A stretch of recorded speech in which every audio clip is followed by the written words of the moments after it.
What's up? We're live. Let me check that audio real quick. What's up, everybody?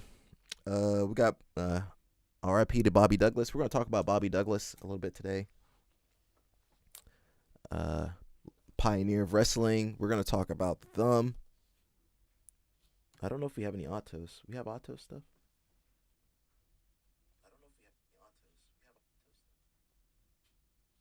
How's the audio sound?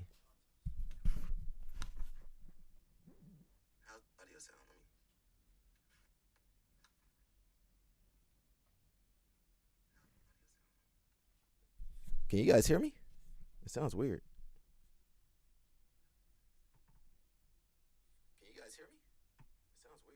Okay, now it sounds good.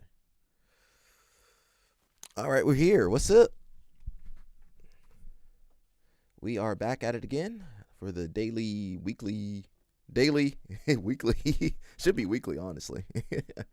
I need to switch to a weekly schedule instead of a daily schedule. But yeah, we got a lot of going on. Again, RIP to Bobby Douglas. We're going to educate you guys on who Bobby Douglas is. And in the thumb, we're going to see where the thumb's been. We're going to see what's going on Instagram, where's Sonny, and all the other people you guys love.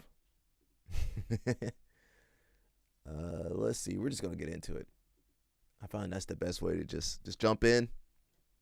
Don't save my energy. Just jump in. Don't waste your time. Don't waste my time. We got Mr. Ishii. Ishii. You guys know him. He trained at not B Team, Kingsway. He's a gold medalist in Judo. Fought MMA. He says, "What's up, CP? Where in the world is sunny San Diego? She might be there. She everywhere but jail." Satoshi says 18. Satoshi says, yeah, that is his name, Satoshi Ishii. He says 18 years since I left the Kokushikan Judo team. So I think he wanted to fight MMA or something, and then I don't know if they liked that in Japan back then. Or something else happened too. So many memories in this dojo. It was one of the toughest times of my life, but we were all disciplined, chasing the same goal, and everyone was enthusiastic about Judo. That's going to be us one day, being enthusiastic about Judo.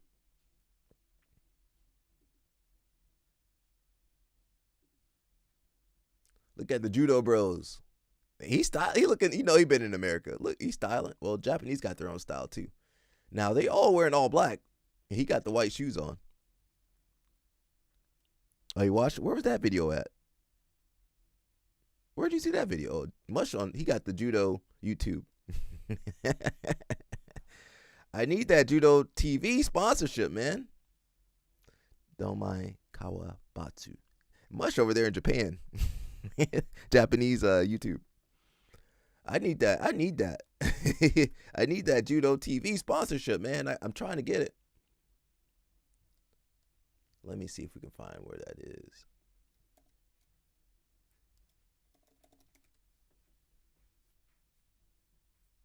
Hopefully it's got my right account. Okay, that's it.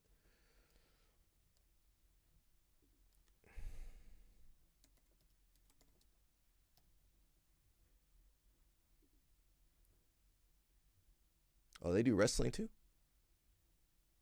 Or is it just kind of news? Let's see.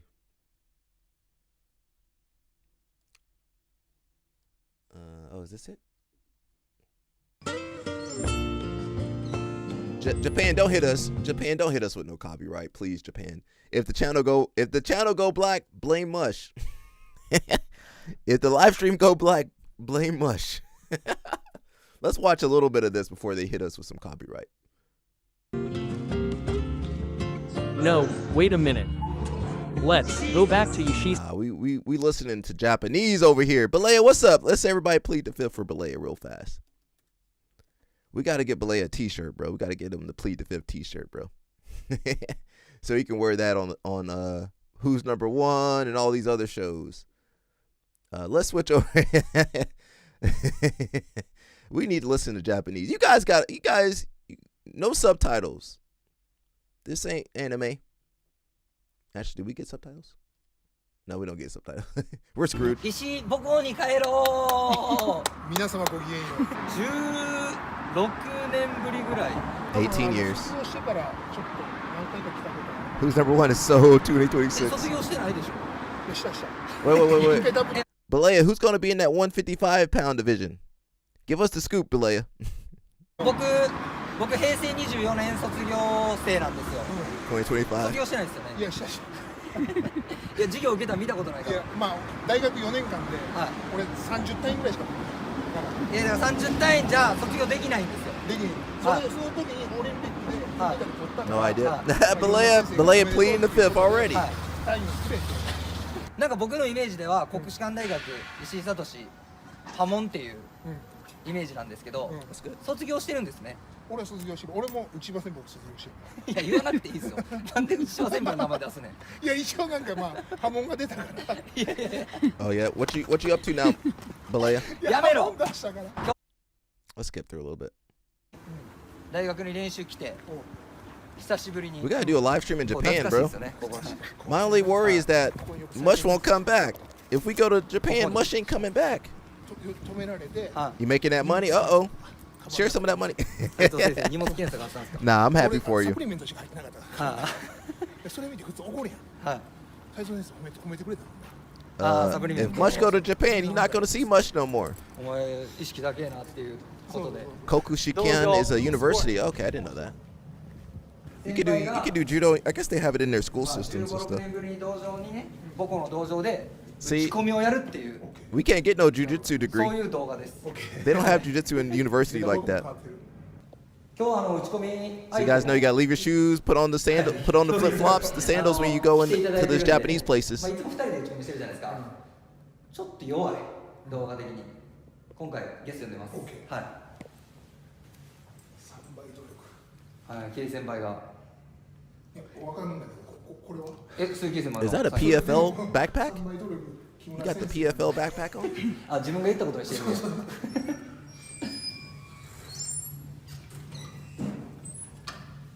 失礼します誰もいないあれ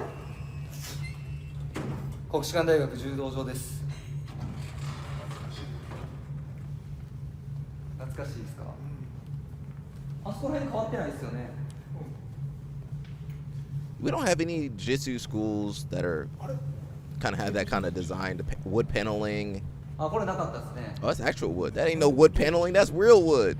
斉藤先生が多分お亡くなりになられてから多分飾ったんですかね見てよ空調いや空調先輩の時はあったでしょこういうとこなかった俺がつけて He hasn't been there since 2000 something.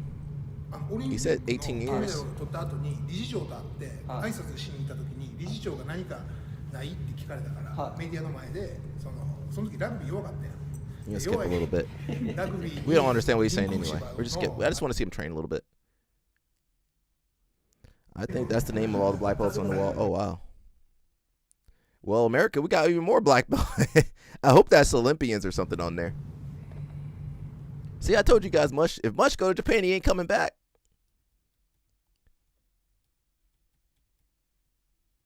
We're gonna zoom through a little bit.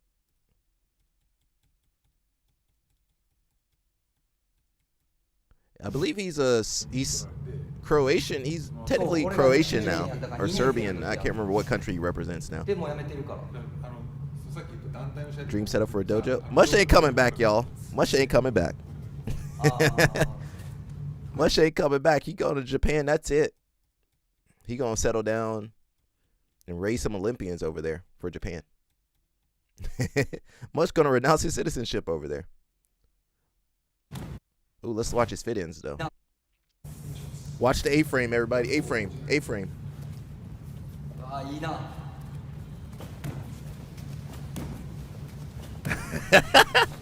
Mush, man, Mush win the Olympics. That's it. He gonna have a harem over there in Japan.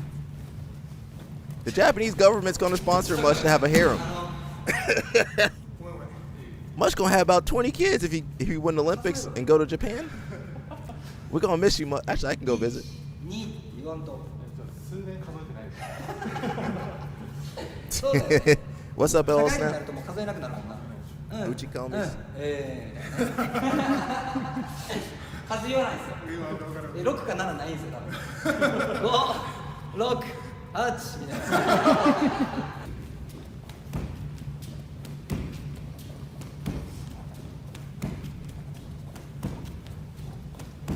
We used to do more of this in kind of back in the day. You can't even find a program anymore that'll let you do uchikomis in jiu-jitsu. 受けるのうまくない？受けうまいです。 What's up, Sarah? Sarah be coming right after jiu-jitsu. Hey. Something I'm just now noticing is how they pull down on the gi and on the the elbow grip. That's something I don't really do. Like really being heavy. I wouldn't even say pulling, but just I guess it is a pulling, but not a forceful pull. Uh-oh, Ishin look a little stiff. He done had a lot of surgeries. He had something recently. He was a good heavyweight too. I don't know where they get some of these Japanese people from. まあ D よりはうまい。やっぱ身長が。ああ、書きやすいです。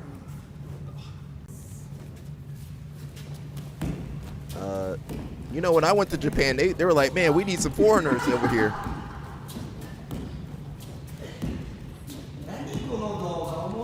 Yeah, but it don't matter how good you are at heavyweight. You got to fight Teddy Reiner. That's like fighting LeBron. いや、やってる途中もわかんない。あ、内股さん。内股久しぶりやな。いいです。ここで。全部やらないと帰れない。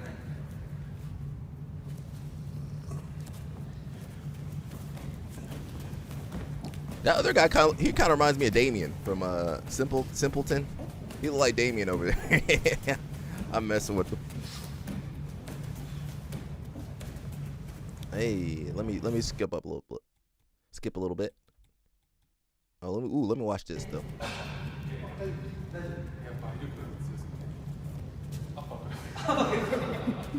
じゃあ独特なんですよ、この移動仕込み。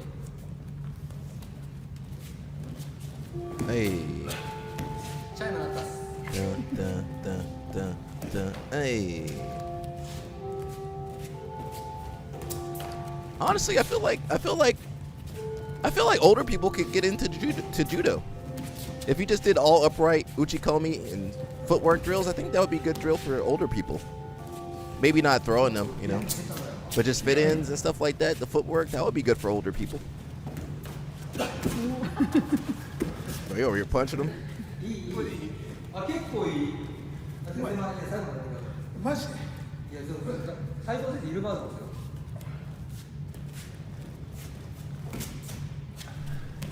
いたらそこでやめれないですよ、やっぱり。一番最後までやらないと絶対怒られるでしょ。違うバージョンの移動中。俺がやる。はい。先輩のためだけなんですよ。 Foot sweeps, fit-ins, grip fighting is good for older. Yeah. And do crash pad work. That's kind of how Lakea would teach, a lot of crash pad work. Honestly, most people are afraid of Newaza, really, the groundwork, but they are okay with the standing stuff usually. Like if they just did drills like this, maybe a little crash pad work, I think most people could do it.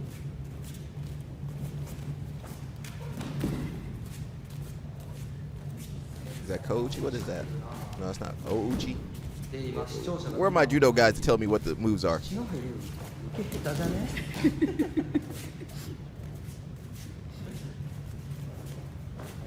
Oh yeah. Yeah. なんでしょう。いるバージョンでしょ。いたらそこでやめれないでしょ。 Hey. They got the drum. We need a drum in our jiu-jitsu schools. I want to hit the drum. Dun, dun, dun, dun, dun, dun, dun, dun, dun. Somebody get a takedown. Dun, dun, dun, dun, boom, boom, boom, boom, boom. I think judo's easier to teach than BJ Simple. Yeah, jiu-jitsu, you're like, well, okay, we're going to invert. You're going to change your plane of... We're going to go 4D instead of 3D. Okay, now, 先輩が yeah, jiu-jitsu's too complicated. And then you got coaches that make it even more complicated. ちょっと Are they gonna do some randori? What are they doing here? No, that's not randori. Nice.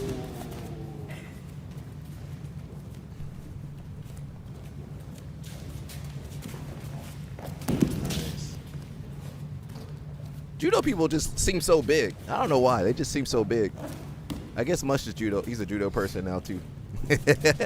LL Snap could be a judo person.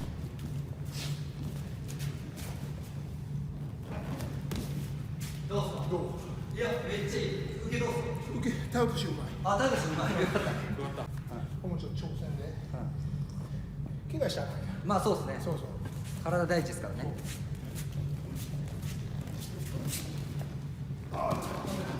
肩が痛いいや腰が痛い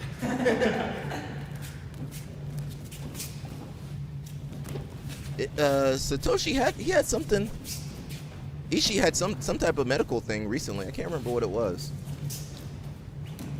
BJ anti-strength the power. Judo said let's put the power and the technique together. すいません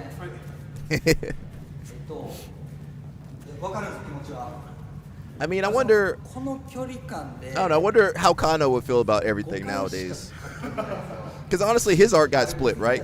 違う違う Judo is split. You know, the jiu-jitsu kind of side went its own route. The judo side's gonna its own route.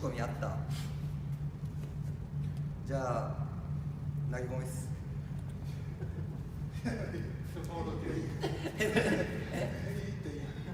いやいや投げ込み3回で終わりっす I'm gonna skip a little bit. That's a nice little workout. You know, he's older. He don't need to do randori.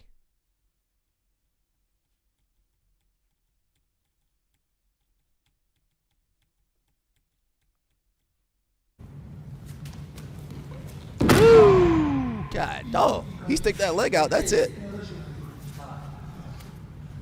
めちゃくちゃ良かったですよラストです跳ね上げてください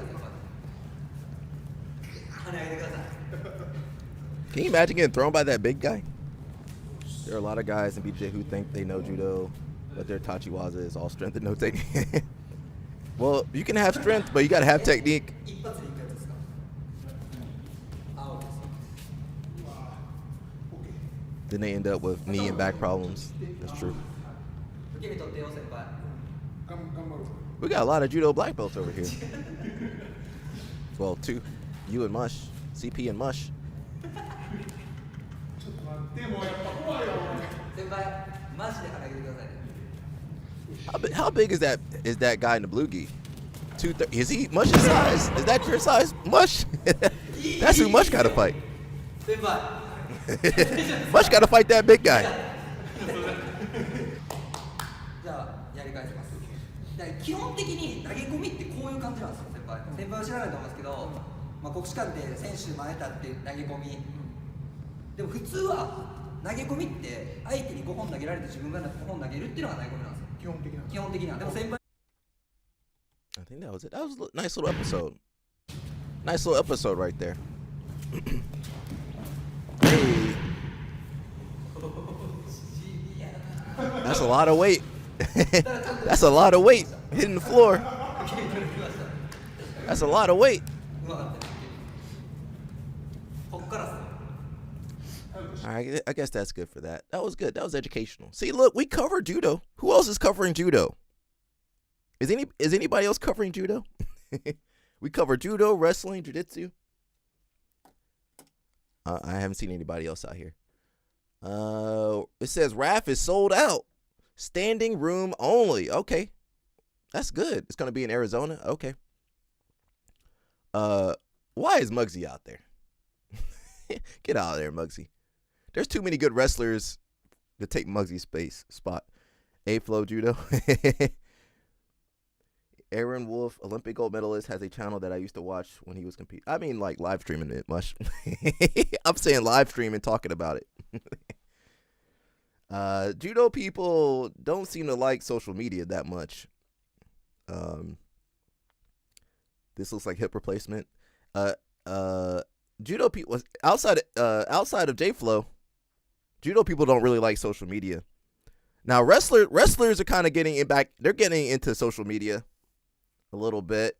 And then the jiu-jitsu people all in social media. Jiu-jitsu people all social media. No technique. Wrestlers, little social media, more technique. Judo people all technique, no social media. So we got to find some balance. So Raph gonna be, I think it's this weekend. I'll see if I don't know if I can afford this. Get stuck with that Fubo account. Judo people on social media came up during. Oh wow, what did you say, Dr. CP? This gonna be mush in a little bit. This gonna be mush in a little bit. When he win Olympics, this gonna be him. I got more than one kid. This is my youngest son, Elijah. So the smartest one. The smartest one. When I said I'm picking up my son's car, I guess they assume Roger because he never really be on stream. He really don't like all the cameras and stuff. But I love you, son. Yeah, I love you too. Hey, you be safe in Japan. All right. Okay. Don't be fucking around with those sumo wrestling bitches. Whoa. Sumo wrestling girls. What's going on with that, Mush? Mush, I didn't hear nothing about no sumo wrestling girls. Who are these girls? For research purposes only. Mush been holding out. Mush didn't tell me nothing about sumo wrestling girls. Mush, I'm upset, Mush. Mush been holding out on us, everybody. He been holding out on us this whole time. No social media or recording training was seen as positive in contrast to BJJ. Well, yeah, but you can't complain when you don't grow because you're not on social media. So I think that would be a look at Elo Snap. Look at Elo Snap. Sarah, keep us in line, please, Sarah. Sarah, please keep us in line. Well, I mean, it's hard to grow in today's, today. It's hard to grow today if you're not on social media doing something. People don't even know what judo is, so you need someone on there educating them. And honestly, it needs to come from the youth, not so much from the older people. And I feel like in Asia that they do a little bit more with especially Korea. I feel like they do a little bit more with the social media for judo. In America, I never seen nobody post nothing about judo in America except for J-Flow. And Mush said the Aaron Wolf guy. You can't survive off that. You need the young kids making judo content. Where's US? I never seen USA Judo. Do I follow USA Judo? I never seen them post anything on social media. I could be wrong. USA Wrestling, they post a little bit. Let's see if I follow USA Judo.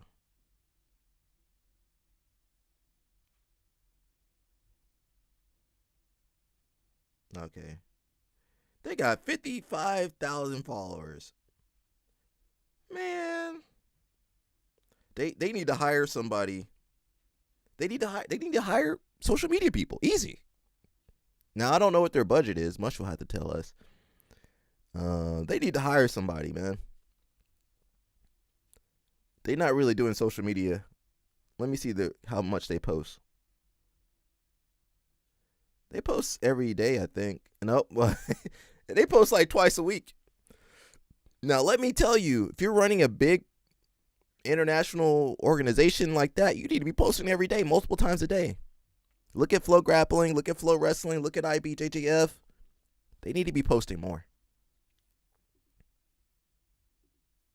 Now, where are these sumo girls The new ones that don't know, I got more than one kid. Where are these sumo girls at? That's what me and LL Snap want to know. What is your name? How long have you been training for? I've been training for 10 years. And what is your belt rank? And you think you'll be able to tap him? No. What is your name? My name is Valerie. And how long have you been training for? I've been training for 10 years. And what belt rank are you? I'm a black belt. And do you think you'll be able to tap him? Yeah. What is your name? My name is Michelle. And how long have you been training for? 5 years. And what is your belt rank? I'm a purple belt. And do you think you'll be able to tap him? All right, here we go. 3 girls versus 1 guy. Let's get it. Right away, They start out good. They start attacking right away. The girls are actually pretty damn brave. They start falling over all over the place. So I jumps on the back and starts threatening the choke, which makes it very hard. I thought that was Gordon's girl. Slides in for an ashi, which is cheating when you're getting jumped. That is not allowed, but we're going to go ahead and let it fly. What rash guard was he wearing? It's actually really hurting. It's my injured knee. I'm getting choked while Michelle's confiscating my leg, and they tapped me in about 40 seconds, which is pretty impressive, honestly. I did not think they were going to be able to do it. So LL Snap said that brings back memories. LL Snap reminiscing. What rash guard are you talking about?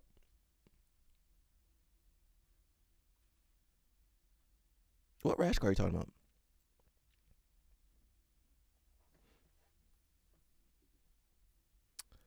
We got Brazil, of course. We can't get enough of Brazil over here. Shopping mall inside my apartment complex in Brazil. Here in Rio, you're gonna find these mini gated cities. Like before coming in here, you need to go through facial recognition, security, and an estimated 20,000 people live here. There's traffic and everything. It's like a mini city.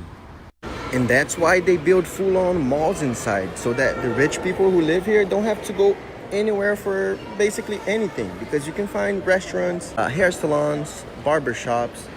You have a pharmacy, a real full-on supermarket. Like, look at the produce section. They even have $1,000 wine.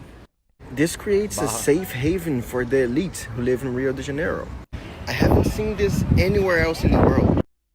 Dang. And you know, CP will walk in there, la la la la, put your hands up. You know, in Portuguese, obviously. CP walk in there, what are you doing over here? CP be getting in trouble, bro. I can't explain. CP in trouble every week, everybody. CP just he be breathing and walking. What are you doing? What, are you supposed to be here? I hate when that happens. What are you doing here? Oh, I'm somebody actually invited me. I'm supposed to be here. I live here. I work here. I hate that. I hate that crap. And you know they got LL Snap too one day. The police. LL Snap told this story. Can I tell that story? But oh, I need to see that. I think Sarah said that to me too. But like, you know, LL Snap, the police, they thought LL Snap was some criminal, and they tried to tackle LL Snap. You fit the description, sir. They tried to take LL Snap out. LL Snap like, you got the wrong guy. You guys all look the same to me. Hands up. They be getting the wrong people. Nah, that ain't me. How they be doing that, bro? We got Claudia. Claudia, what does Claudia say? She says, you can't do ADCC no more. That's what she says. You can't, well, for 2027, I believe. Craig says, exclusive contracts. Mikey says, want to debate again, round 2? Mikey, stop. I honestly, I won't listen to nothing Mikey says. I won't listen to nothing Mikey says anymore. I'm sorry. I like Mikey as a competitor. I ain't listening to nothing he says. L Snap says 6'3" Cuban is a unicorn, and they tackled me out of all people. I don't know why they're going after you, bro. Well, they lost the lawsuit. Mikey says, want to debate again, round 2? No. He says, Mikey, shame on you for settling for it. They're going to cause a monopoly and keep feeding you no names. That's what Mikey wants. Mikey getting exactly what he wants. Mikey getting what he wants. He don't.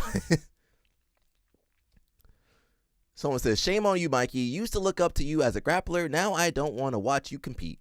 What you are championing for will ruin the sport. Well, again, Mikey, most people don't care about their surroundings. They don't care.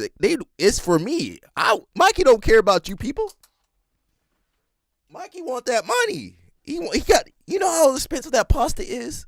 Do you guys know how expensive it is to eat a huge bowl of pasta every day? He needs money.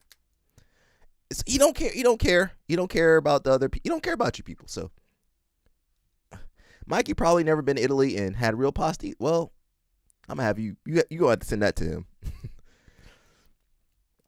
Nobody's even watching this. Mikey's getting paid to do nothing. Yes, true. Mikey getting paid to just have some fun over there, which he's okay with that. What you are championing for will ruin the sport. Look what they did with UFC fighters' pay. This will squander upper limit pay for all athletes in the sport and will slow us down decades. Mikey don't care. Mikey don't care. That's why I don't get upset no more. I ain't crashing out over these people. These people don't care about me. And listen, I don't care about these people. I just report the news for the Outlet News Network. Mikey says, so again, logically, let's talk. Wait every 2 years, no drug tests, can get your head slammed into concrete in ADCC to do a competition that will make max 20K in or an organization with much more reach and 10 events per year, 20 in 2 years, with guaranteed amount of matches per year, steady money and exposure. I'm a horrible person for wanting that for others and myself. Well, I mean, Mikey's not wrong, but what he's not looking at the long-term picture of, if you let the UFC have a monopoly, there goes your sponsorships, there goes your negotiation power, there goes all your power. You have no power over yourself. You can't even do ADCC when you go to UFC BJJ. You can't do tournaments. You can't fight. You got to fight who they tell you to fight. You got to say what they tell you to say. You got to do what they tell you to do. So what Mikey's taking is comfort. He's taking stability and comfort over, having control over his career. Well, I can't do it. UFC said I can't do it. Mikey ain't beating that. Can't beat Baby Shark Alligator. He don't care. And honestly, he's making money. He don't care. He's making so much money. He don't care. He don't care. Now, if Craig was like, okay, $1 million to fight Baby Shark, he probably would still find a way out of that. ADCC needs to stop match off. They are stopping. They're stopping that from what I've seen. When I did trials, they didn't have any matches that went off the mats. So, you can't argue with Mikey. I mean, this is the same guy that was saying Moneyberg was better than us. So, I mean, what do you guys expect? Why get upset? Why get upset at Gordon Ryan? Why get upset at Mikey? It's a waste of your time. Someone says, Mikey, look at your previous UFC BJJ opponents. They've been feeding you amateur level opponent. He don't care. He don't care. He don't care. He don't. Mikey don't care. He cashing those checks. Those checks are coming in. Now listen, if I got a check, you guys. Now I hate UFC though. It says there are some of our exclusive athletes that we've given the ADCC to this year, but from next year on, they can only be an athlete of the UFC BJJ. Oh, okay. Well, I don't care about UFC BJJ, so I don't even watch that shit. What I care? It says things we'll never see now. You won't see Ty or Cade. You won't see Joseph unless they sign over with UFC BJJ. You won't see Mika.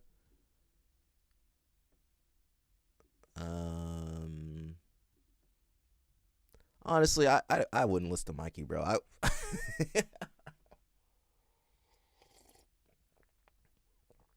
I like Mikey as a competitor for sure.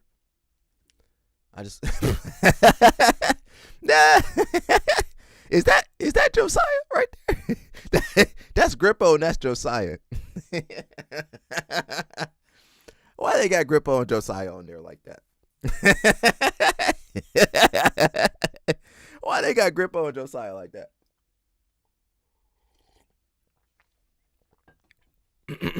Look at this clown, Mikey. I do like Mikey as a competitor, but I'll just stop right there. We got the thumb on the thumbnail.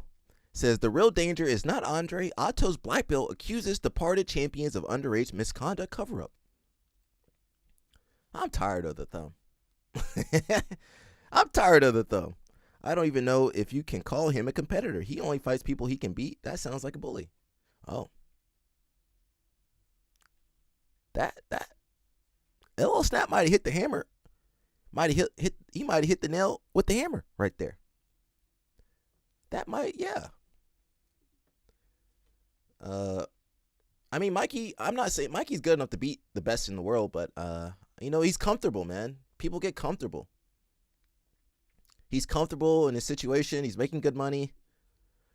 And that's all he cares about, man. I'm sure I would switch up too if I made some money.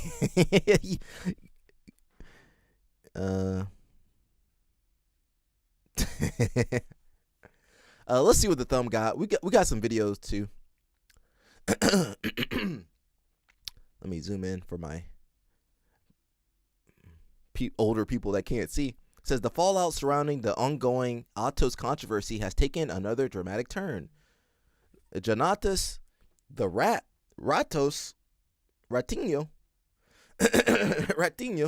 he says, who publicly pledged loyalty to Andre and Angelica. Yeah, give me money, God. I'm gonna be eating pasta all day, every day. I get some money. Ooh, I want a pasta shirt just for Mikey. I be writing stuff down, but I don't really do half the stuff I say I'm gonna do. I will be good. I'll be good if I get some money. Let me stop. Look, stop wishing stuff on me. I'm taking my notes. I'll be taking notes over here. Ratinho. Why his nickname Ratinho? Somebody, Brazilians and nicknames. Brazilians and nicknames, that usually the nickname be spot on too, though. He pledged his loyalty to Andre and Angelica. What the hell is this? This sounds like a cult. I don't want nobody pledging their loyalty to me. What the hell does that mean? This is 2026. Pledge your loyalty? This ain't the medieval times. Has now made explosive counterclaims against several unnamed champions. He going rogue. He need to shut the hell up. Who left Atos headquarters following the scandal. In a series of Instagram comments, Ratos shifted focus away from Andre Galvao and instead alleged that certain former Atos athletes engaged in inappropriate conduct involving underage girls. He said, well, if you guys going after Galvao, we're taking you guys, other guys out too. Honestly, I don't give a crap. Take them all out. Don't start no cult. Hello Snap gonna have a cult. Sarah gonna be over there. Sarah gonna be over there. She gonna get her blue belt over there.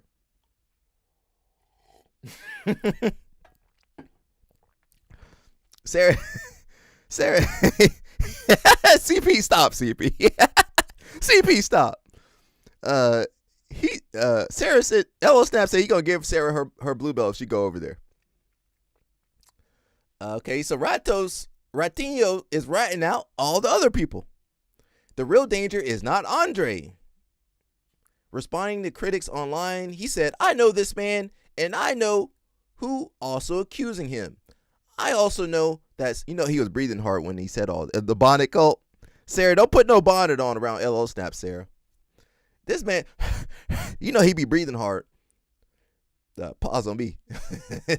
He said, I know that some of the champions only left because their significant others can't find out about them being with underage girls.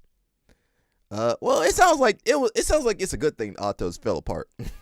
It sounds like it was a good thing. The real danger is not Andre. The real danger are the champs who slept with under 16 girls and send pictures of themselves in underwear inviting girls to come get their gift. I didn't write none. He should have shut the hell up, Ratinho. Shut the hell. Somebody give this rat some cheese. Give him some cheese to shut up. Now, I mean, I don't mind, but the other ex-Atos guys want him to shut up.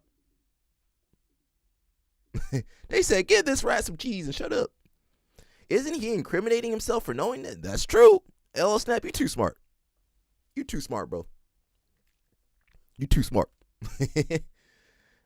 You know what? That was a good comment, LL Snap. I'm going to give some memberships away because I forgot I could do that. That was a good comment, LL Snap. How do I do that again? Oh, here we go. I only get a couple. And I don't control who gets it either. That was right on the money.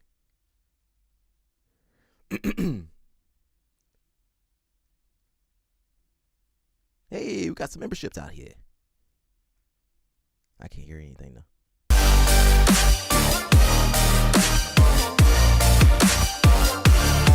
That was a good comment. That made me think. I only get free. I get like 5 free. I don't control who gets it either. I wish I could give one to CP. Where was I? He says, once the truth will come out, some of these champions will go from disposition directly to jail for statutory abuse. Well, didn't you aid these guys in covering up their abuse? Claims of documentation, and attempted reporting. He says, we tried. They said it was not the case. The police action. But later admitted that they wanted to protect the champions, and we have everything documented. No hearsay. He says, we did our diligence. We follow safety protocols. Both of them deny. Different than them, we follow safety and legal protocols before making an execution of reputation. The investigation stopped at the underage person's word. Just to be clear, the so-called champions are the only ones who would be to blame for this type of behavior, and not Andre. He says, by throwing Andre on the fire, they trying to cover they ass, not protect the actual underage girls. I would argue Ratinho's not protecting anybody.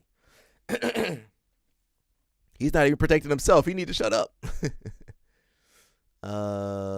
We named a couple guys that jumped out of Atos.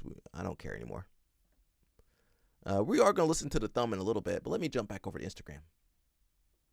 Either way it goes, the gym was talking to underage girls, or taking. I don't know what the hell they were doing over there, but they needed to go. They got away with too much. They needed to go. That's all I'm going to say. They needed to go. He ain't his brand ZHU. Yeah, he need to go too. Girls, the second invite for today is going to Landry Sparkle Joseph, representing Corvo Martial Arts. Okay, Asher, you're at the top of the leaderboard. The next girls, the second invite for today.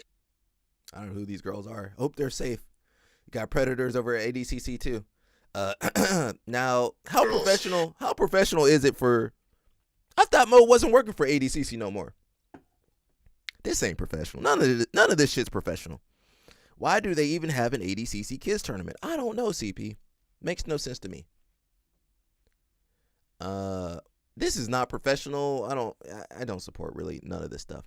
We got to meet. She's at training lab. She getting back in shape. Now she got to make sure she doesn't get pregnant again for sure. So, training labs, they actually have like a laboratory. So we usually see them training in the garage, but they got a laboratory where they check all your vitals and VO2 max and all the stuff you eat. You don't support them either. AP got a new apparel, new bag, new mats. Large roll top bag that we just made with vintage Vortex fabric. Kind of give you an idea of how many gis fit in here comfortably. Right now there's a total of 4 gis in here. We also have the cargo MOD cargo pants. What you saying, Lush? that are in here as well, but you can see how many gis fit here comfortably. They're not Fuji yet. A total of 4. That's a nice bag. I mean, it looks like it might bag rip. looks right here. That thing might rip after one trip. That latches on. We have a space to put your laptop in as well. That's dropping tomorrow. Made in USA. We also have these MOD cargo short pants. Your shorts. This is made out of ripstop. They don't want CP. They don't want CP. We got a tiger camo one as well. Also dropping tomorrow with this bag. Hope you guys enjoy. AP he's okay, man. It's okay. We got Payne's coming up. This the kid I fought at Atlanta Open. That's the kid I fought at Atlanta Open. Got Tommy Lengaker, got that kid from Brazil, that guy. That's Wallison. He worked with Jeffro. We do have Bobby Douglas, Brazilian Cade Rotullo. I mean, half the Brazilians look like Cade Rotullo, and most of the Dominicans look like Cade Rotullo. So Bobby Douglas, we're going to talk about him a little bit later, but he passed away yesterday, I believe. Wrestling legend Bobby Douglas has passed away at 83 years old. Douglas was a world medalist and a Hall of Fame coach. He led successful programs at Arizona State and Iowa State and had a hand in Team USA's Olympic success as a coach for 7 different Olympic teams between 76 and 2004. So I'm a little sad. This kind of hits close to home. Let me go big mode because I was actually going to do a video on Bobby Douglas. I never did the video because, you know, wrestling videos tend to not do well. So that kind of taught me a lesson, you know, don't chase the views because I was chasing views. I would only do videos on people I knew that would, you know, okay, I can get 100,000 views if I do a video on this guy, but then there might be someone just as interesting that I would skip because, hey, it might get 1,000 views. So that made me kind of sad. And I have his book. I didn't even get a chance to read it yet. So that made me really sad. So I have his book here.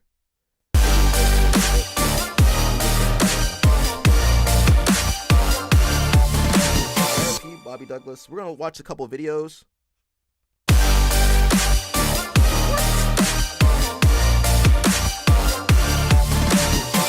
Bro, look, I guess I never opened the book, but look, I think that's his signature.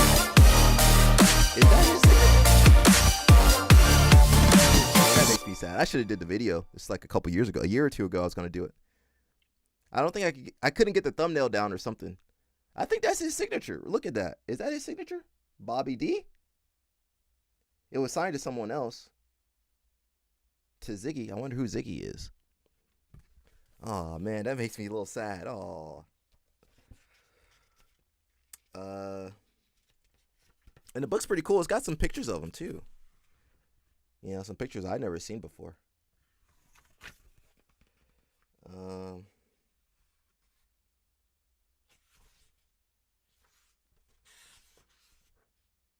man, I need to do the video, I think. I need to do the video. Look at him, man. He was just like us, man, you know, following his passion back in the day. So we're going to watch a couple of videos with him later. But I think it's important that we celebrate, you know, historical figures. And, of course, it's Black History Month. And Bobby Douglas made history. Hey, you guys know Kel Sanderson, but did you know Bobby Douglas was before Kel Sanderson? You guys didn't know that, did you? We're going to educate you today.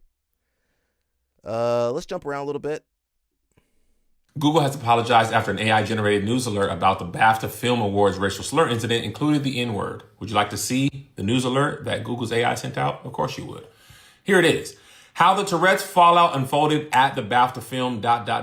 The Hollywood Reporter. See more on niggers. Interested? God, dog. Not interested. He said not interested. See more on niggers. It's Black History Month. Black History Month is kind of during Black History Month. Google has apologized after an AI-generated news alert about the BAFTA. Dog, they had to do all this during Black History Month? They couldn't wait 2 days? They couldn't wait 2 days? They couldn't wait till March? They jumping on us, man. I had a good Tourette's video. Let me see if I can find that video real fast. Where'd that video go? I had a good Tourette's video. Where'd my Tourette's video? Let me switch real fast. I don't want you seeing who sent it to me. I had a good Tourette's. I'm gonna start claiming Tourette's from now on. Where'd that video go? Oh, here it is. Okay, everyone. Oh, you guys can't see anyway. So the meeting today, we're going to go over new quarterly sales and expectations we should have when stepping into the office. It says point of view. You're at a meeting with your white coworkers, but you have Tourette's. LL Snap definitely got Tourette's. Crack ass cracker. Oops. Sorry guys. Sorry guys. Oh, wow. Can't control what I'm saying. I'm so sorry. Okay, it's okay. It's okay. Okay, everyone. So the meeting today, we're going to go over new quarterly sales and expectations we should have when stepping into the office. Crack ass cracker. Oops. Sorry guys. Sorry guys. Oh, wow. Tourette's. Can't control. That sounds like LL Snap and Mush. God forbid Mush ever crash out, bro. God forbid Mush ever crash out. I got one more. Oh, he be watching the stream? Uh-oh. Sorry, bro. God forbid Mush ever crash out. Think about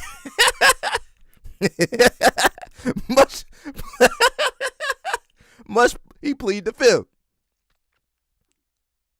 I got another one too. I got everything. Delroy and I are delighted to be presenting the first BAFTA of the night for a vital part of movie making. Yes, baboons! You need to leave. On Black History Month, Ruckus? Really? I have Tourette's. Delroy and I are delighted to be presenting the first BAFTA of the night for a vital part of movie making. Yes, baboons! You need to leave. On Black History Month, Ruckus? Really? I have Tourette's. I have Tourette. I'm gonna start using that. I'm gonna start using that. Since we got Mush over here, this, I can see Mush having to deal with this kind of issue right here. This is what Mush got. This, when I go visit Maryland, this is me and Mush. I'm gonna be driving the car. Good talk. It's hard for you to stay here and talk to me. Turn the car and drive. That's Mush right there in the back. Drive the car, nigga. I need you to stay here. Drive. That's Mush in the back. I'm driving the car. I don't think she's going nowhere again. Drive. That's Mush right there in the back. Get her off you, Mush.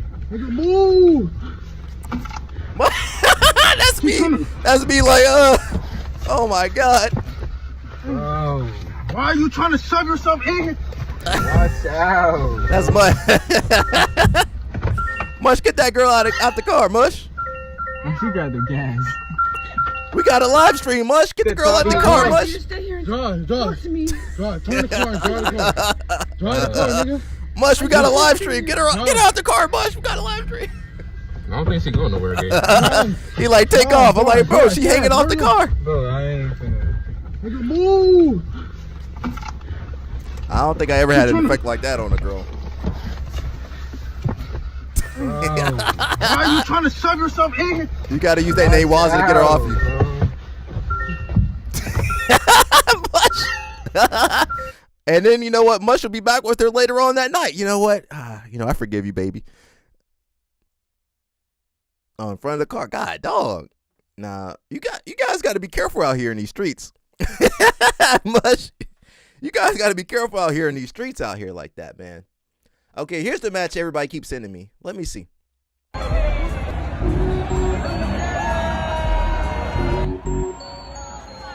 Overhook. Termina por cima. Controla, Maria, controla. Vai subindo por cima. Por cima, fazer cabeça.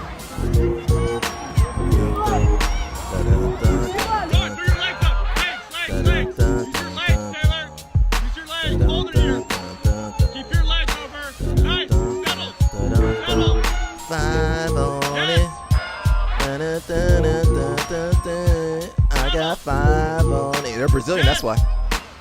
Oh, wait. The match went out of bounds. I think he did that before. Did he do his arms before she tapped? Let me watch that again. Keep going.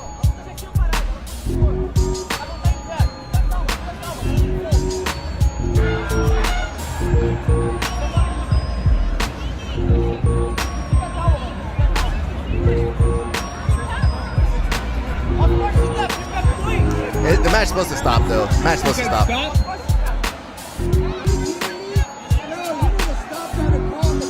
Keep going.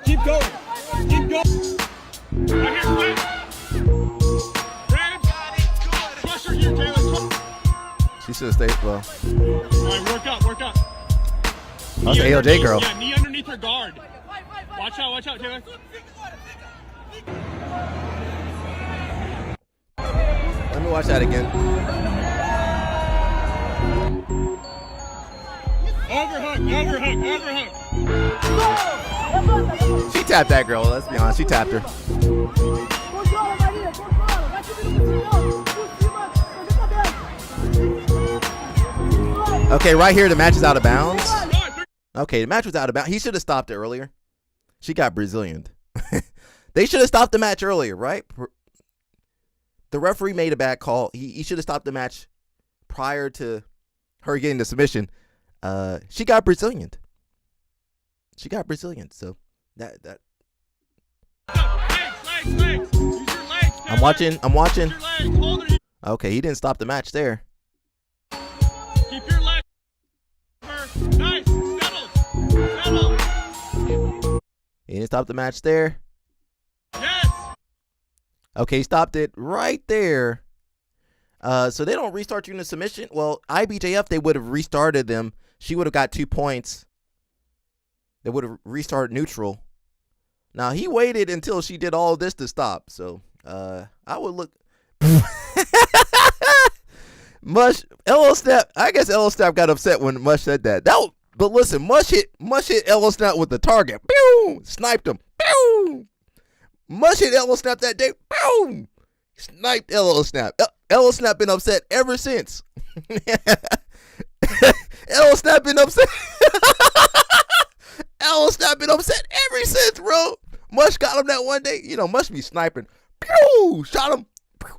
From Maryland. Pew! He shot that man from Maryland. LO Snap had nothing to say. He just like, yeah, man, he got me, man. He been salty this whole time. Yo, Mush, watch out for LO Snap. He said he might run the fade on you, bro. He said he gonna come back for you, Mush. He said, man, I'm not gonna forget that, Mush. And yo, Mush came out of nowhere. Where did Mush come from? I didn't know if he was on the stream that day. He just, I think he delivered that one line and he dipped. That was a good day, bro. That thing hit, bro. Let me see what Adele's got to say. Adele says, keep an eye on the ref. Keep an eye on the ref. He stops the match, most likely to reset them back into the center because they are on the boundaries before the athlete taps. Then the athlete on bottom taps only after the stoppage was called. My guess, Adele, I wouldn't trust Adele either. He should have stopped the match a long time before that happened. And honestly, if you tap out, I feel like that should be it for the match. You tapped out. He waited how long? That's why I tell you people not to go to these little rinky-dink tournaments. I mean, Jiu Jitsu World League is decent, but join the stream. And stop trying to corrupt everybody. She says, my guess is that neither athletes heard the ref say stop the match, but once a stoppage is called, then the match is paused, and therefore the actual submission doesn't count. The ref should have either been more clear on his stoppage, stopped it prior to this point, or just let the match play out. But based on the video, the submission didn't count unless there was a tap that didn't seen on the camera. It happens, man. Don't listen. You win some, you lose some. Let it go. I've been screwed left and right. Let it go. What's the point? We got the Corby brothers. Did you know they're opening up a school? Are they no longer with homie Greg Solders? What's up, y'all? Me and DeAndre are launching a school in 5 days. And we'll like for you guys to be a part of it. And we're actually opening up a club pretty soon. For all the people that can't make it with us in person, you can train with us online. So join our community and let's train together. What's up, y'all? Me and DeAndre are launching a school. That's a nice facility. They must have spent all their engineering savings on this. 5 days. And we'll like for you guys to be a part of it. And we're actually What kind of mats are those, LO Snap? Do you see the mats? Those aren't Fuji. a club pretty soon. They look like people zebra. that can't make it with us in person, you can train with us online. So join our community and let's CP said too many people opening up academies. CP got people blue belts over there opening up schools. The logo looks pretty cool, though. I do like that logo. It's pretty cool. Together. It's a cat and a gorilla. What's up, y'all? Me and DeAndre are launching a school in 5 days. And we'll like for you guys to be a part of it. And we're actually opening up a club pretty soon. For all the people that can't make it with us in person, you can train with us. That is pretty cool, though. Where is the school going to be?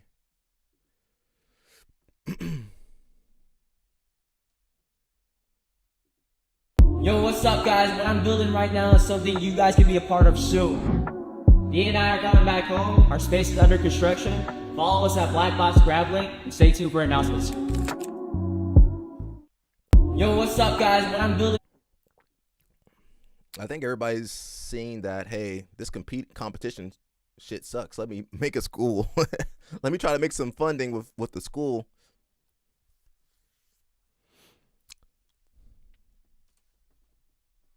The graphic design.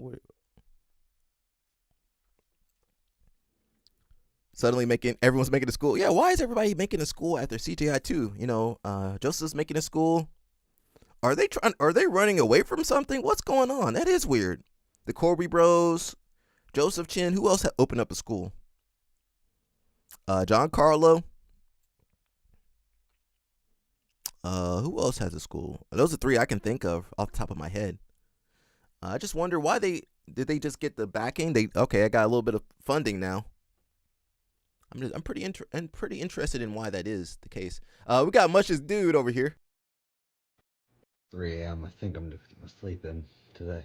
Psych! It's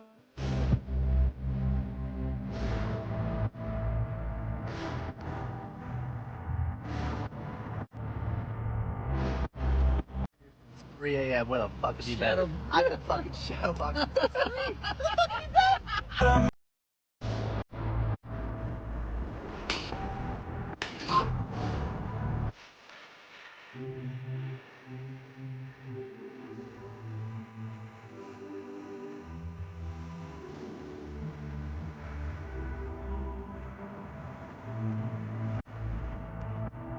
They don't do shit. They don't do shit. They don't do shit. What time do they go to bed? AOJ got everybody waking up at 4 a.m. I don't know about that. What'd you put?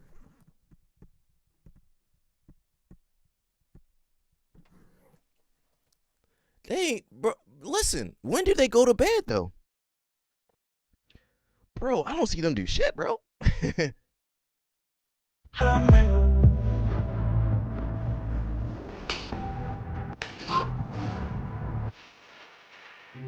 Do you think it's healthy to train that early in the morning? Like they do their competition training at 6 a.m. Do you think that's first thing in the morning? And you know they didn't sleep well. If you got to wake up at 3 a.m., you didn't sleep well. What time do they go to bed?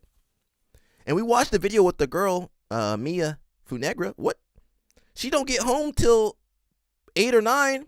She got to wake up at 3 or 4, read the Bible, then make it to class.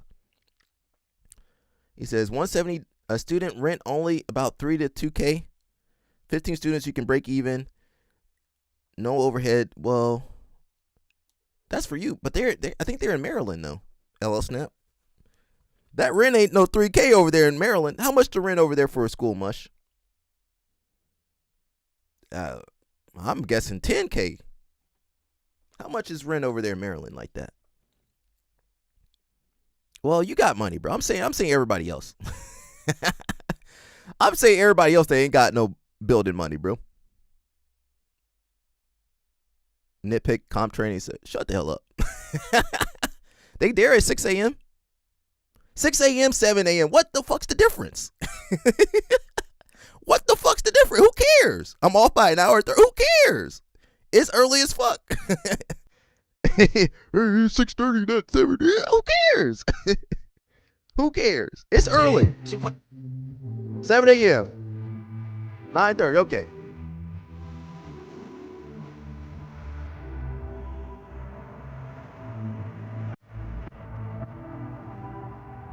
Yeah, but I'm saying in Maryland though, where I think they're in Maryland. Yeah, I think they're in Maryland or Virginia. Are they in Virginia, Mush? Mush might know better. I'm sorry, bro. I'm jumping on you. Here's Helena to make you feel good. Sorry, Helena. Sorry, Helena. She says, contract signed. I have a match announced today for May, but there is one more announcement coming soon. Helena, I got nothing to say. I'll stop, Helena. She be watching this show too. Hey guys, I just signed another contract for a match. Stay tuned. Fight announcement coming soon. Yeah, but do you want to like get twisted up in the morning, that early in the morning? Like, God, dog. Elo Snap said he'll run some stairs, but I'm trying to get you guys to stick with the sisters. So, Elo Snap, that's almost like a binder for you, Elo Snap.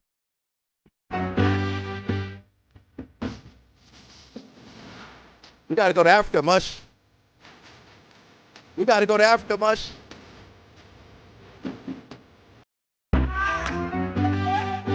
We're going to Africa next.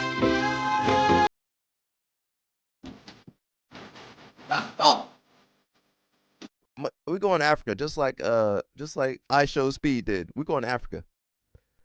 Some of you guys, don't like that, so we got where is she at? We got that. What's that girl's name? The figure skater. We got the figure skater girl for you. First thing you guys are gonna do when you get home, ladies? Sleep.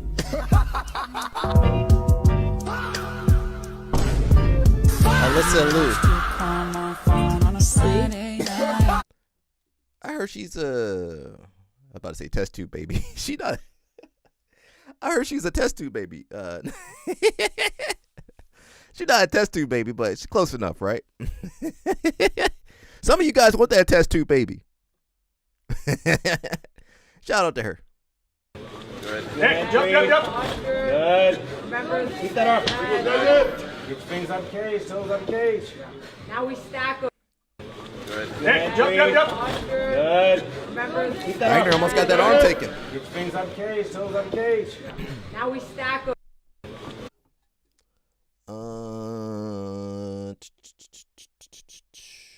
What else did I want to see? I think we got some thumb action going on. Let's see what the thumb is up to. Oh, wait. Let's watch this, and then we'll jump over and see what the thumb is up to. You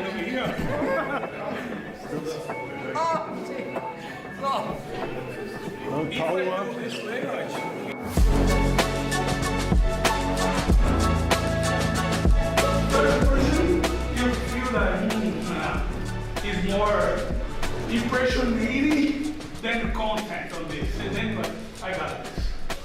Easy? Whoa. The thumb looking thick. Oh, the thumb looking thick over there. Yo, he thick over here. CP, the thumb look a little thick over there. 1, 2, 3 ratos. Let me put my rats in the thing. He looking thick. He got too much cheese. He got in all the cheese. He ate all the cheese up. He ate up all the cheese and all the crackers. 1, 2, 3 ratos. Yo. I got this. Home of the thumb. Easy? I come present for a single leg. When you kill my leg, I stay out there. You spend energy and everything. That's why he be breathing so hard. On the leg, right? Single, back. Forward. Back. Forward. Back. Oh my God.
29 seconds, yeah? So, first part, we're gonna do our attacks from here. Next part, we do the ghost escape. You will see, they will never want to hold you there after that. So, 1 and 2.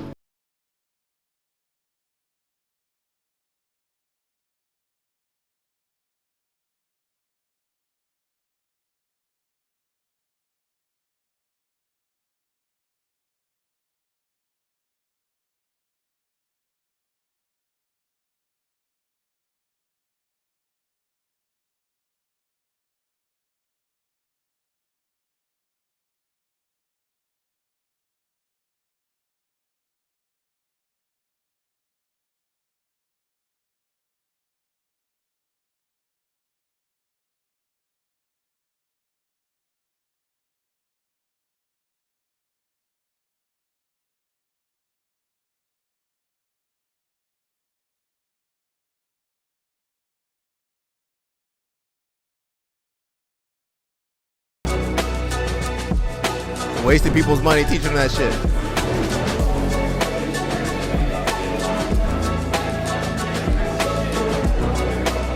Yeah, that's the worst armbar you could ever.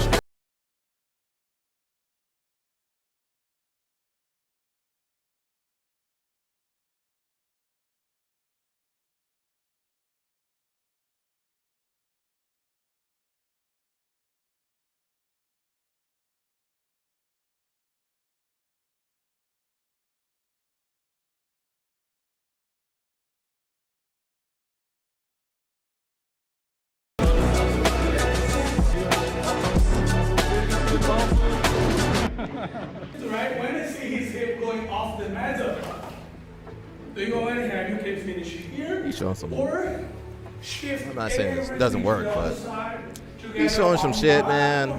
They don't need all this. No problem. Go to his back. I got the back bar, it is no problem. Back to the arm bar. 1, 2, 3, ratos. We don't care about Shark Tank. These people shouldn't be rolling. Damn, the people shouldn't be rolling. Which reminds me, we got a post about the thumb. Where is the thumb at real fast? Let me find the thumb real quick. Where are you, thumb? Where's the thumb at? Where's my thumb at? Where's my thumb at? we kind of I feel like we uncovered this before. Everybody be copying me now, bro. Oh, Mush. Okay, yeah. Mush got the inside scoop. We kind of covered this before. I feel like everybody's copying me, but whatever. Who cares? It says, what's the deal with Jonatas Ratinho? Team loyalty. Atos, Alliance, Gracie Baja. Was there another team he was part of? Gracie Baja, Atos. There probably was some other teams he was a part of too. We just don't know. That's him with Kaidon Gracie. What happened to Kaidon Gracie? He used to be good. Ratinho was small back then. Now he's a big rat. He's the head honcho. Says he got his black belt in 2006 by Carlos Gracie Jr. Okay, he was in France, and then he moved to Houston, and then he moved to Zurich somehow. He just keeps traveling. Atos, Alliance. Where's the Alliance picture at? Oh, it had a Alliance picture right there. You couldn't find a picture of him with the Alliance? And that's him most recently with, Gabal and Angelica. It says, Ratinho has been going after people on social media for leaving Atos and Andre Gabal amid the recent allegations, framing it as a loyalty issue. But hasn't he himself moved between teams over the years? He's had time with Atos, Alliance, and is originally a Gracie Baja black belt. If he's publicly attacking others for leaving during controversy, doesn't his history of switching teams matter? Was he kicked out of those other schools? Seems like he may be trying to diminish the allegations by attacking others. That's a very common strategy, which may be indicative of him and the environment he creates. Oh, they took the what happened to the rest of the post? Sometimes they about write 2 seconds out of the bunch. Someone says Okay, I thought there were some more comments on that. It says, the point I was trying to make wasn't about changing teams in general, but about his attacks on other people. It seems hypocritical to attack people for leaving Atos, especially calling them rats. I mean, Ratinho, the rat is calling other people's rats. What the hell is going on? I'm not sure if this has anything to do with him changing teams, but it appears he was sued while in Texas. Texas always in trouble. Let me see where Ratinho is. Where's the rat at? We gotta keep our eyes on the rat. Mush said the Reddit detectives. They give about 2% out of 100%. They usually, or 2 out of 100. They usually on to something. Where is his name at? Oh, there he is. Let's see what he posted. He ain't posted nothing recently.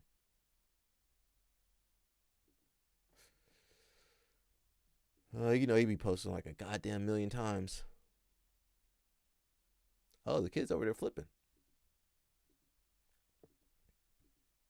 He ain't post nothing, bro. Hey, Gaba. He did post something. He said, don't worry, I have loyalty.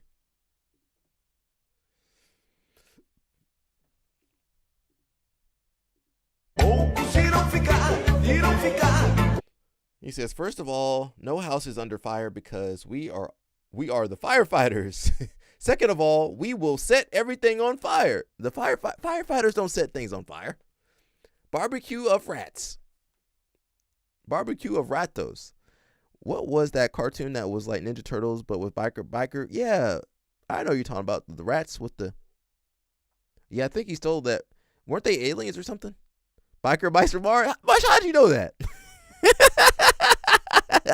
Mush, how'd you find that so fast? Mush was on that like that. Boom. We got our own. We got our own detectives over here and correspondents. He says, a home under fire. Atos' exodus continues as Angelica Gaval breaks her silence. Now, she didn't really say much. He says, why? My reputation is nothing compared with my values. I know exactly who I was before this man and his wife gave me a seat on the table. You ain't got no seat on the table. You had the toys. I do remember. I remember the cartoon. I don't know if I had the toys. Mush a millennial, bro.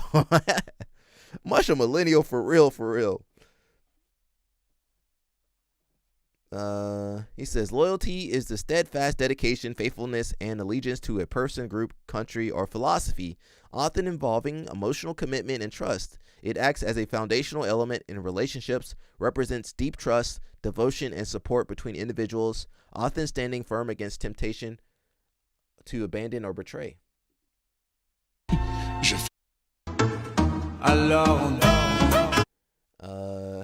Ratinho, he says, this is not an accusation. This is a statement.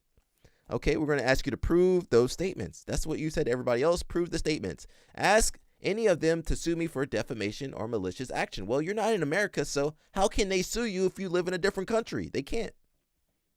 Well, he is an American citizen, apparently, somehow. You're always going to be tested. Never. One.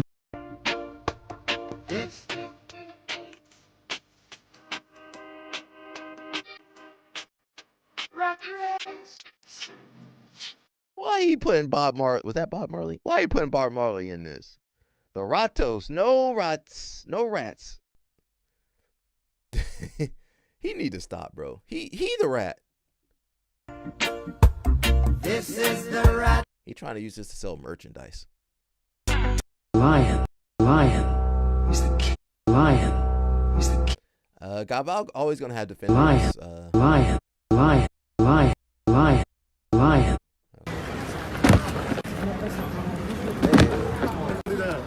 That was nice. Ratos, rats. Innocent until proven guilty. Not the other way around. This is America. You ain't innocent. America don't care if you innocent. Okay, nothing else there. He didn't say nothing. That's his wife. What is it? What has his wife been up to? She over here want him to stop. Let me see what we got. We got some BJ Penn.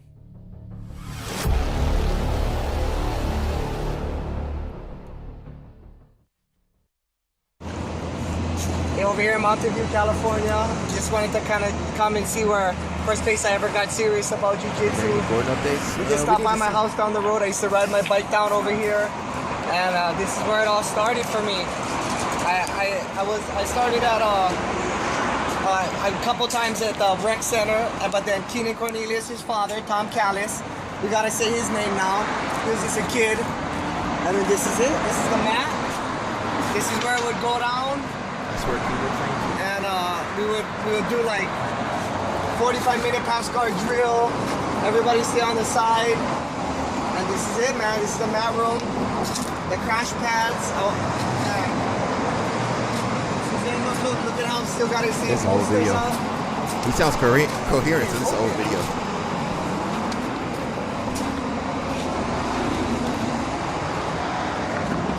Hello. He say, hey. How you doing, Justin? Nice to meet you. Nice to meet you, sir. We're just in the area, and as you said, I gotta show you guys where I started. Oh yeah. Check out the pictures right here. Half Gracie, extreme fighting, and just so this is it. And I remember how I fought Steve Nelson. I was here at the time. Look at Nelson. He looks like he might have been doing a little more than just a regular weightlifting.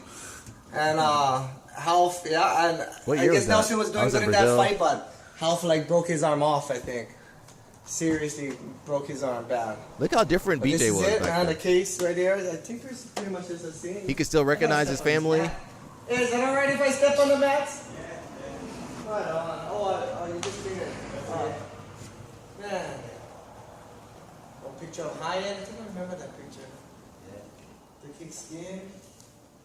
He's like, shit, I can't say nothing to BJ Penn. He's about to go on his lunch break. Man, where's Half at? You gotta let BJ walk around the gym. SF. Oh yeah, well you want to give him a call? Sure. Yeah, I want to say hi. I want to say hi. Hey, give him a call. He's like, Half ain't taking your call. Some old pictures of Half and Caesar. Look at that. Half and BJ like, Caesar. man, give him a call. He's like, he's in California. Henzo. Look how young Henzo is here. Oh wow, look at Henzo. Man. Old pictures, Half playing with Hyatt. I tell you right now, man, Half is one of the baddest men on the planet. Yeah, he's Half going. Hey, yo, call him. Is one of the toughest guys you're ever gonna meet in the. Doesn't matter if he's in shape, not in shape. If you go to wrestle with him, he doesn't stop till someone quits. Until somebody gives up. That's how it is, man. He's like, yo, I'm on my lunch, bro. Okay, we gotta let you go. Man, he definitely ain't gonna pick up.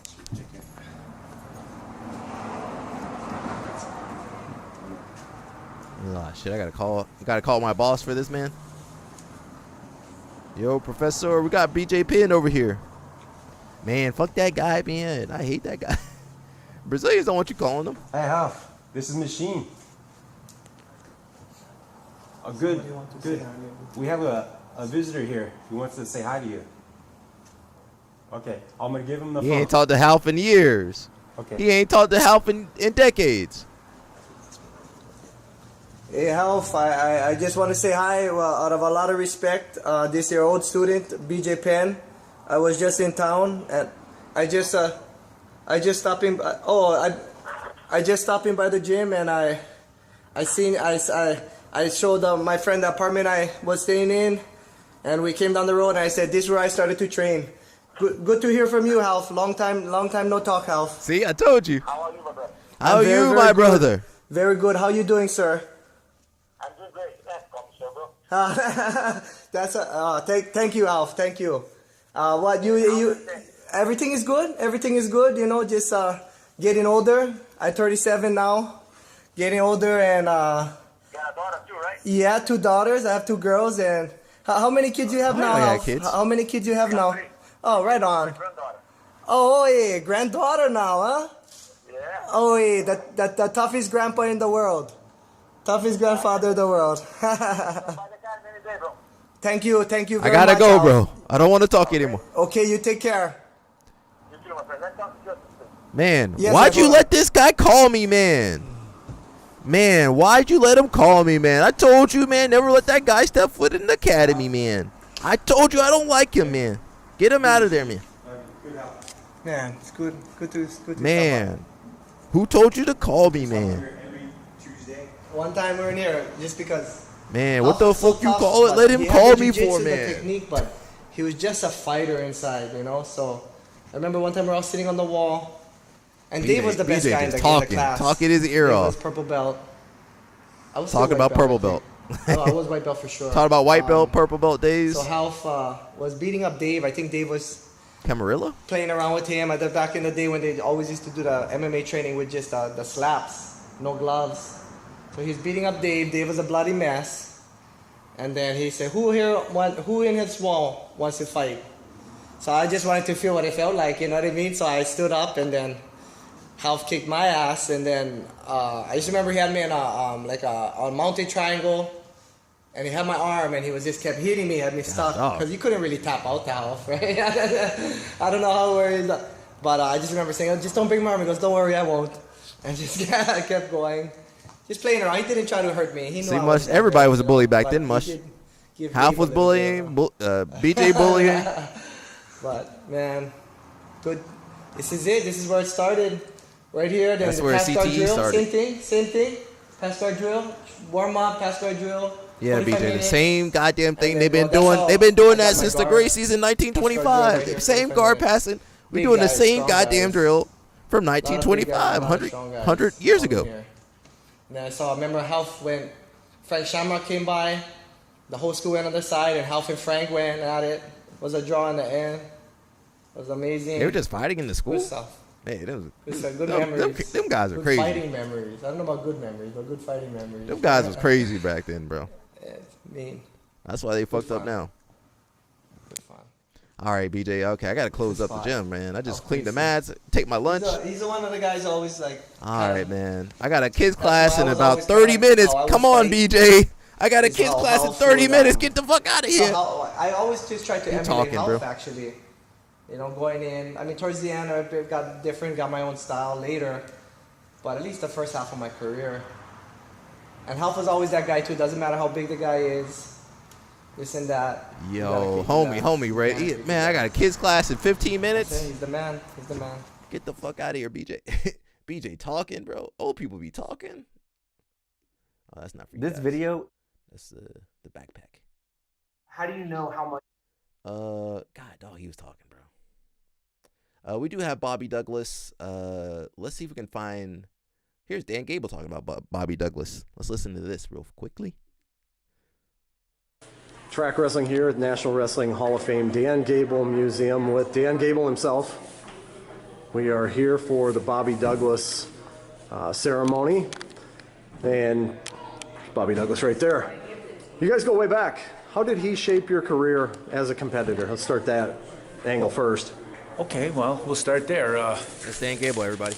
There's a guy named Bob Buzzard that was East Waterloo state champion that went to Iowa State, was a great wrestler for Iowa State, and he actually was on the Olympic team in '72 in Greco-Roman, my same weight. But Bob Buzzard really taught me how to wrestle. He was an East Waterloo guy, but he taught me how to wrestle. My dad and his dad was good friends. So Bob Buzzard actually was more in the era. He was like 6 years older than me or 7 years older than me. So he was kind of in the era of Bobby Douglas when Bobby was at Oklahoma State. So I don't know if he competed against him or not, but at the same time, information would be coming back to me through Bobby, who would be working with me on the mat, and he, through Bob Buzzard, who would be telling me about this guy named Bobby Douglas. So, you know, I followed a little bit the college and the international at that time, and you know, he was a guy that was making world teams and getting world medals. His name was always up there, and so you kind of just started following him. But he still, you know, he wasn't winning all the matches.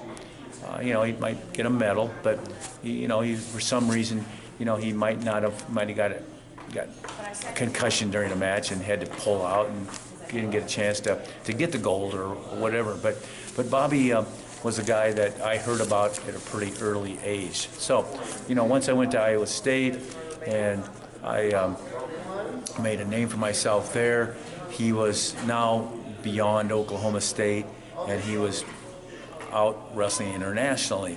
So all of a sudden, Bobby Douglas ended up being at Iowa State as an assistant coach. And actually, in the 68 Olympic trials, I entered those on a whim, just like that, and he was the guy that won the Olympic trials. I got third, when I was a young guy. And then I got to go to an Olympic camp because of that, and I got to work with Bobby Douglas, Wayne Wells, Rick Sanders was around, and so I remember these guys really well, and I studied them. I sat in these little saunas with them that were like handmade, not like the kind you make today. They had light bulbs they'd screw into them. Light bulb. To these little boxes, and we'd get in there, and I'd be in this little room with them, and so all of a sudden I'd be hearing the lingo, and I'd be hearing the conversation about these guys that were on these world teams and getting world medals, and I'm around them. So I'm a kid that's learning, but I'm also a kid that's competing against them in practice at those trials. They brought me in because I was a collegiate champion as a sophomore, and you know what's funny? I did pretty well with them. And I can remember scoring points on him in practice matches. And we had some matches that were really probably high scoring. And it was giving me confidence. So, as we continue to travel along, all of a sudden Bobby kind of is getting towards the end of his career, and he comes to Iowa State. He becomes a graduate assistant with Coach Nichols, and he teaches me some moves that I had never seen before. And it just so happens it came at a great time with me because I was injured. I got a knee injury, and I had a hard time being offensive. And so I was learning how to score defensively because of he's showing me some moves from there, and they worked really good. So it really helped me at a time where I needed to learn how to wrestle in all directions. But we also competed against each other. And we had some really tough matches, and some tough matches to the point where he said he wasn't going to wrestle me no more. And all of a sudden I was looking at him, I said, I'm glad he's not, because you know why?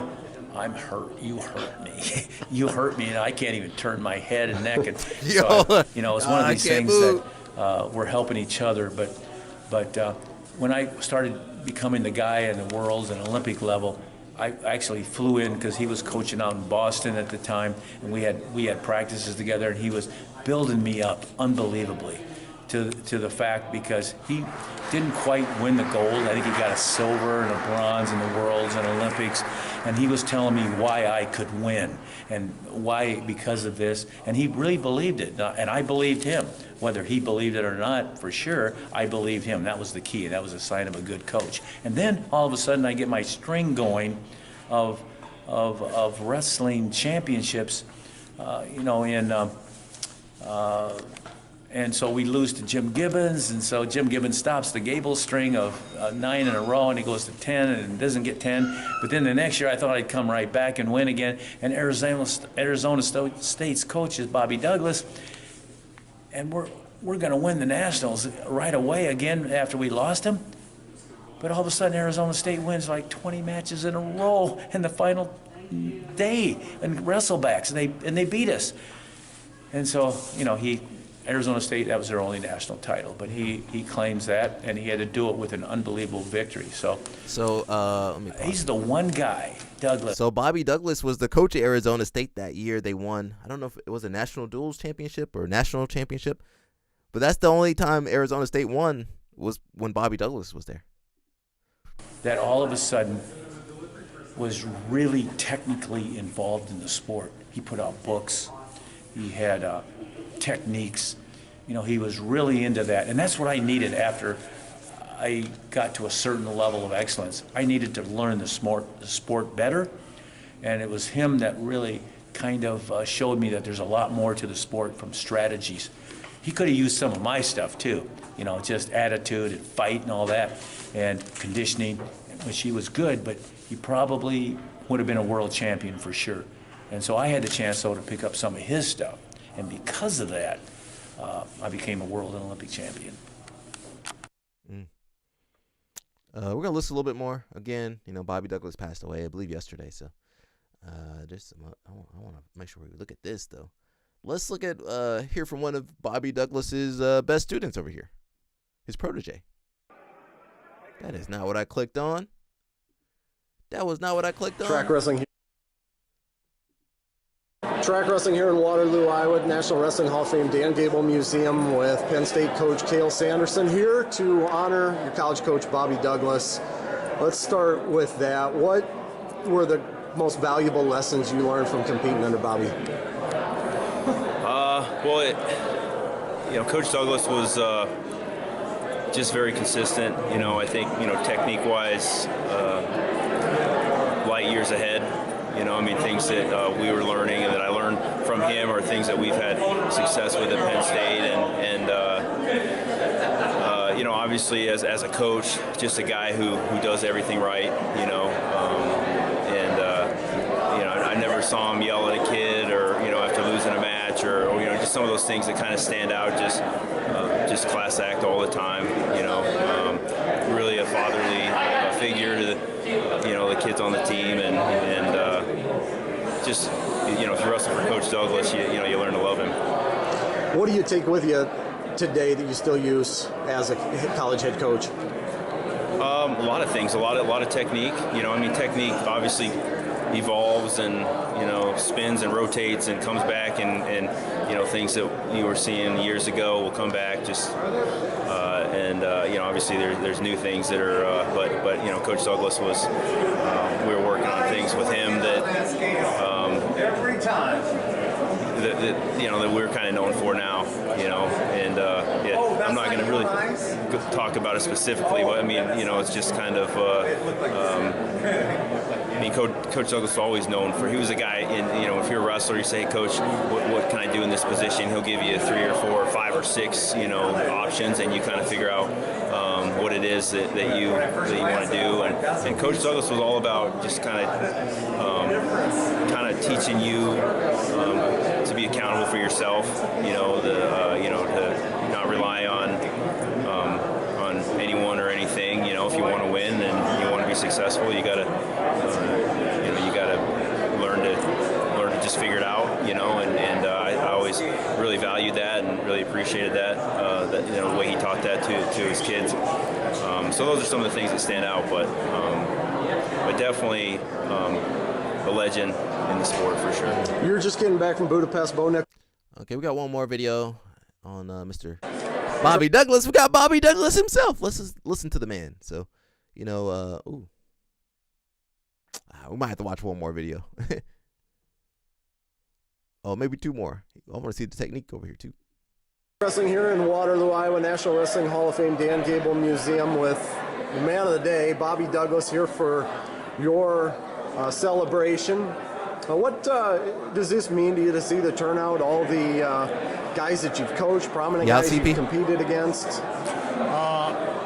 I'm lost for words. It's an honor that we all share. I'm a part of the greatest sports activity in the world, wrestling. I'm part of the greatest country. He didn't say judo. He didn't say judo. He said wrestling was the greatest sport. Judokas, where are you guys at?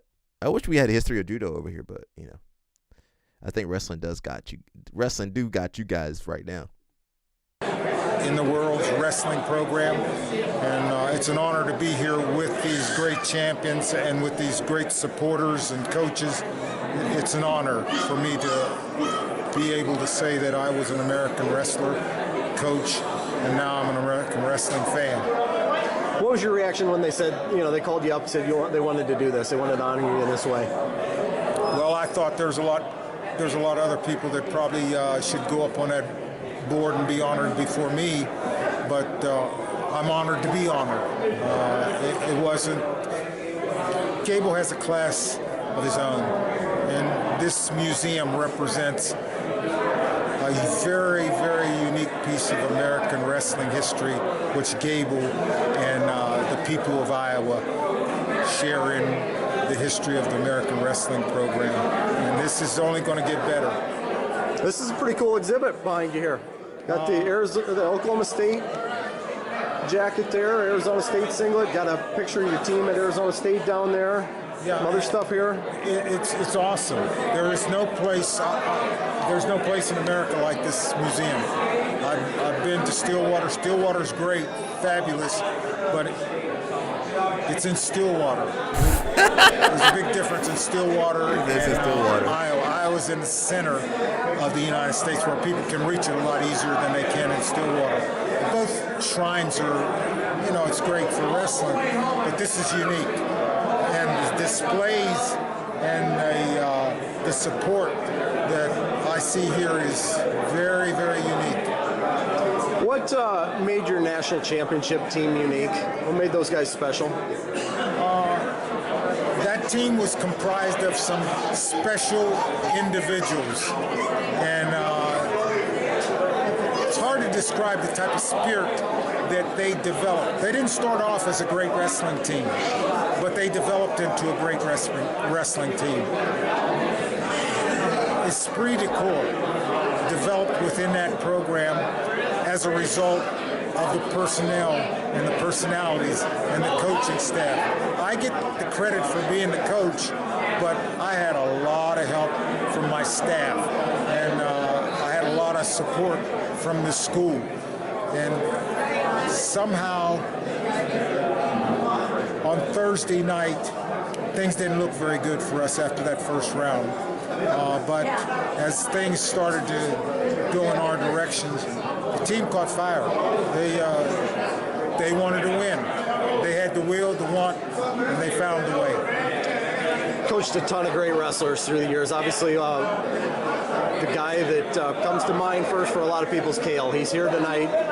When did you realize you had something special in Cale Sanderson? Well, there was a bunch of Sandersons. Yeah, and all the Sandersons. I saw the father wrestle, and I knew if they possessed what their father had, they were going to be special. I started recruiting the Sandersons when they were in grade school, and I stayed on them until they got out of high school. And I was fortunate enough to be able to recruit the Sandersons. They were the background of my success as a wrestling coach at Iowa State, and I saw great things for the future of American wrestling within the Sandersons. Obviously we're here to celebrate a lifetime in the sport of wrestling. Can you articulate what the sport has meant to you? Wrestling is a sacred activity that has the most unique history of any sport in the world. It originated with the gods, and the Bible talks about wrestling and wrestlers. The Olympics speaks of wrestling and was started by wrestlers. That type of heritage makes the sport very, very unique, and it connects you with a past that no other athlete can even begin to think about or share. I was honored to be a part of the wrestling community, and I wanted to excel. I wanted to be the very best because I thought the very best of human beings are wrestlers, and that's where I wanted to be. Hey, I want to ask you one final question. When people think of Bobby Douglas, the sportsman, I think a lot of people think back to 2003 in the NCAAs, Mako and Scott Coleman. Can you recall what you thought in the corner, what the thought process was in the corner of that match where you decided, we're not going to take an injury default win here, or a forfeit or disqualification win, I should say? That was a moment when I had to make a decision, and I didn't want to see Mako's career be scarred. I didn't want Coleman to be remembered as the wrestler that won a national title by default. Also, I spoke with Coleman, and Coleman didn't want to win that way. And it wasn't just my decision. It was Coleman's decision also. So I didn't have to say anything to Mako. I told him to go out there and let him blow the whistle, and then we'll default. But I did tell the referees, and his history will always remember Scott Coleman in a positive way. Had we have accepted that, they would have remembered Scott Coleman in a negative way. And I thought of that. And also wrestling didn't need that. Wrestling needed to see the best of the wrestling experience. And I wanted to make sure that I wasn't going to leave wrestling in a negative vein. Hey, thanks so much, Bobby. Appreciate it. Quite welcome. Man, these guys, dedicated their lives. Let's watch him do a little bit of technique too. That'll be it for Mr. Bobby Douglas. But listen, Dan Gable, nothing but great things to say about Bobby Douglas. Kel Sanderson, nothing but great things to say. So, hey, there's some black history. Even when you don't expect there to be some black history, there's some black history there. Let's watch him. This must have been from the 90s. But let's see what he was doing right here. Get the collar tie-up. Your opponent has collar tie-up on you. There are several techniques that we use. Number one is we'll just try to peel shirt it off. tucked into the shorts. That's how I'd be wearing my shorts now. His collar tie-up over here. I may just grab his wrist here, peel it off. I want to turn this wrist inside. That's a nice detail. Whoa. And I follow. Bobby Douglas, that's a good detail. Bobby Douglas, that was a good detail.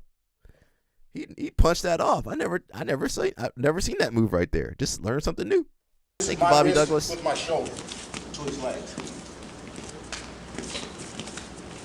Oh, I never knew that. This is really old school. This is one of the first things old school? I learned as a wrestler. God, Guy has collar tie, grab the collar tie, take it off, go get his legs. Here. Guy has his hand on my shoulder, I never knew that. Take it off, go get his legs. Now, the only problem with that is you get some guys so strong you can't take it off. Yeah. Okay. This guy has the collar, and I can't take it off here. Now I want to go inside. He's going to block me with the elbow. I come inside. I can't get inside to do what I want to do. So now I take what he'll give me. I can't come inside. I go outside. I go all the way to his ear. From this position here, I get him moving toward me. Shucking pass. Gray Simon showed me how to do that one too. Greg Ruth, old-time wrestler, he was very good at this. You couldn't put your hands up on Greg Ruth's head, or he'd head snap you. Simon's was the same way. So we're fighting for collar tie-up. I want to make this guy, I want to sell this guy on the fact that I'm trying to get collar tie-up. I'm trying to get collar tie-up. He's fighting.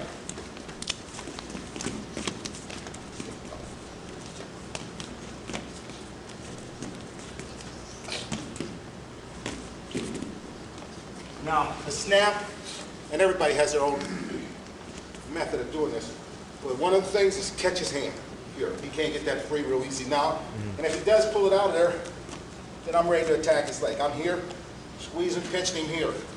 What I have to do with my feet is I have to make this movement here with my feet, my hips. And when you make the movement, throw your hips. Don't try to turn your hips by stepping and turning your hips. You snap your hips first. Snap your hips. At the same time, you trap the arm. You pull him off balance, and he comes by. Doesn't always work that way, but if it doesn't work, be in position to attack the leg. If I snap... Is that what Kel learned from Bobby Douglas, attack the legs? I want to be in a position... Is he the one that told Kel, he taught Kel how to attack the legs? I'm trapping his arm. That's all Penn State be doing. They be attacking the legs all day. Sometimes you grab the wrist. Sometimes you grab the elbow. I've seen him grab the elbow here and here. So, one, combination. I start this and he reacts. I can't get it off. He reacts. That was nice. Single leg set. No. That was nice. You've probably seen that technique done. He about 50 or 60 in this video right here. Single. Most 50 back in those days, 50-year-olds couldn't move like that. Has an excellent technique.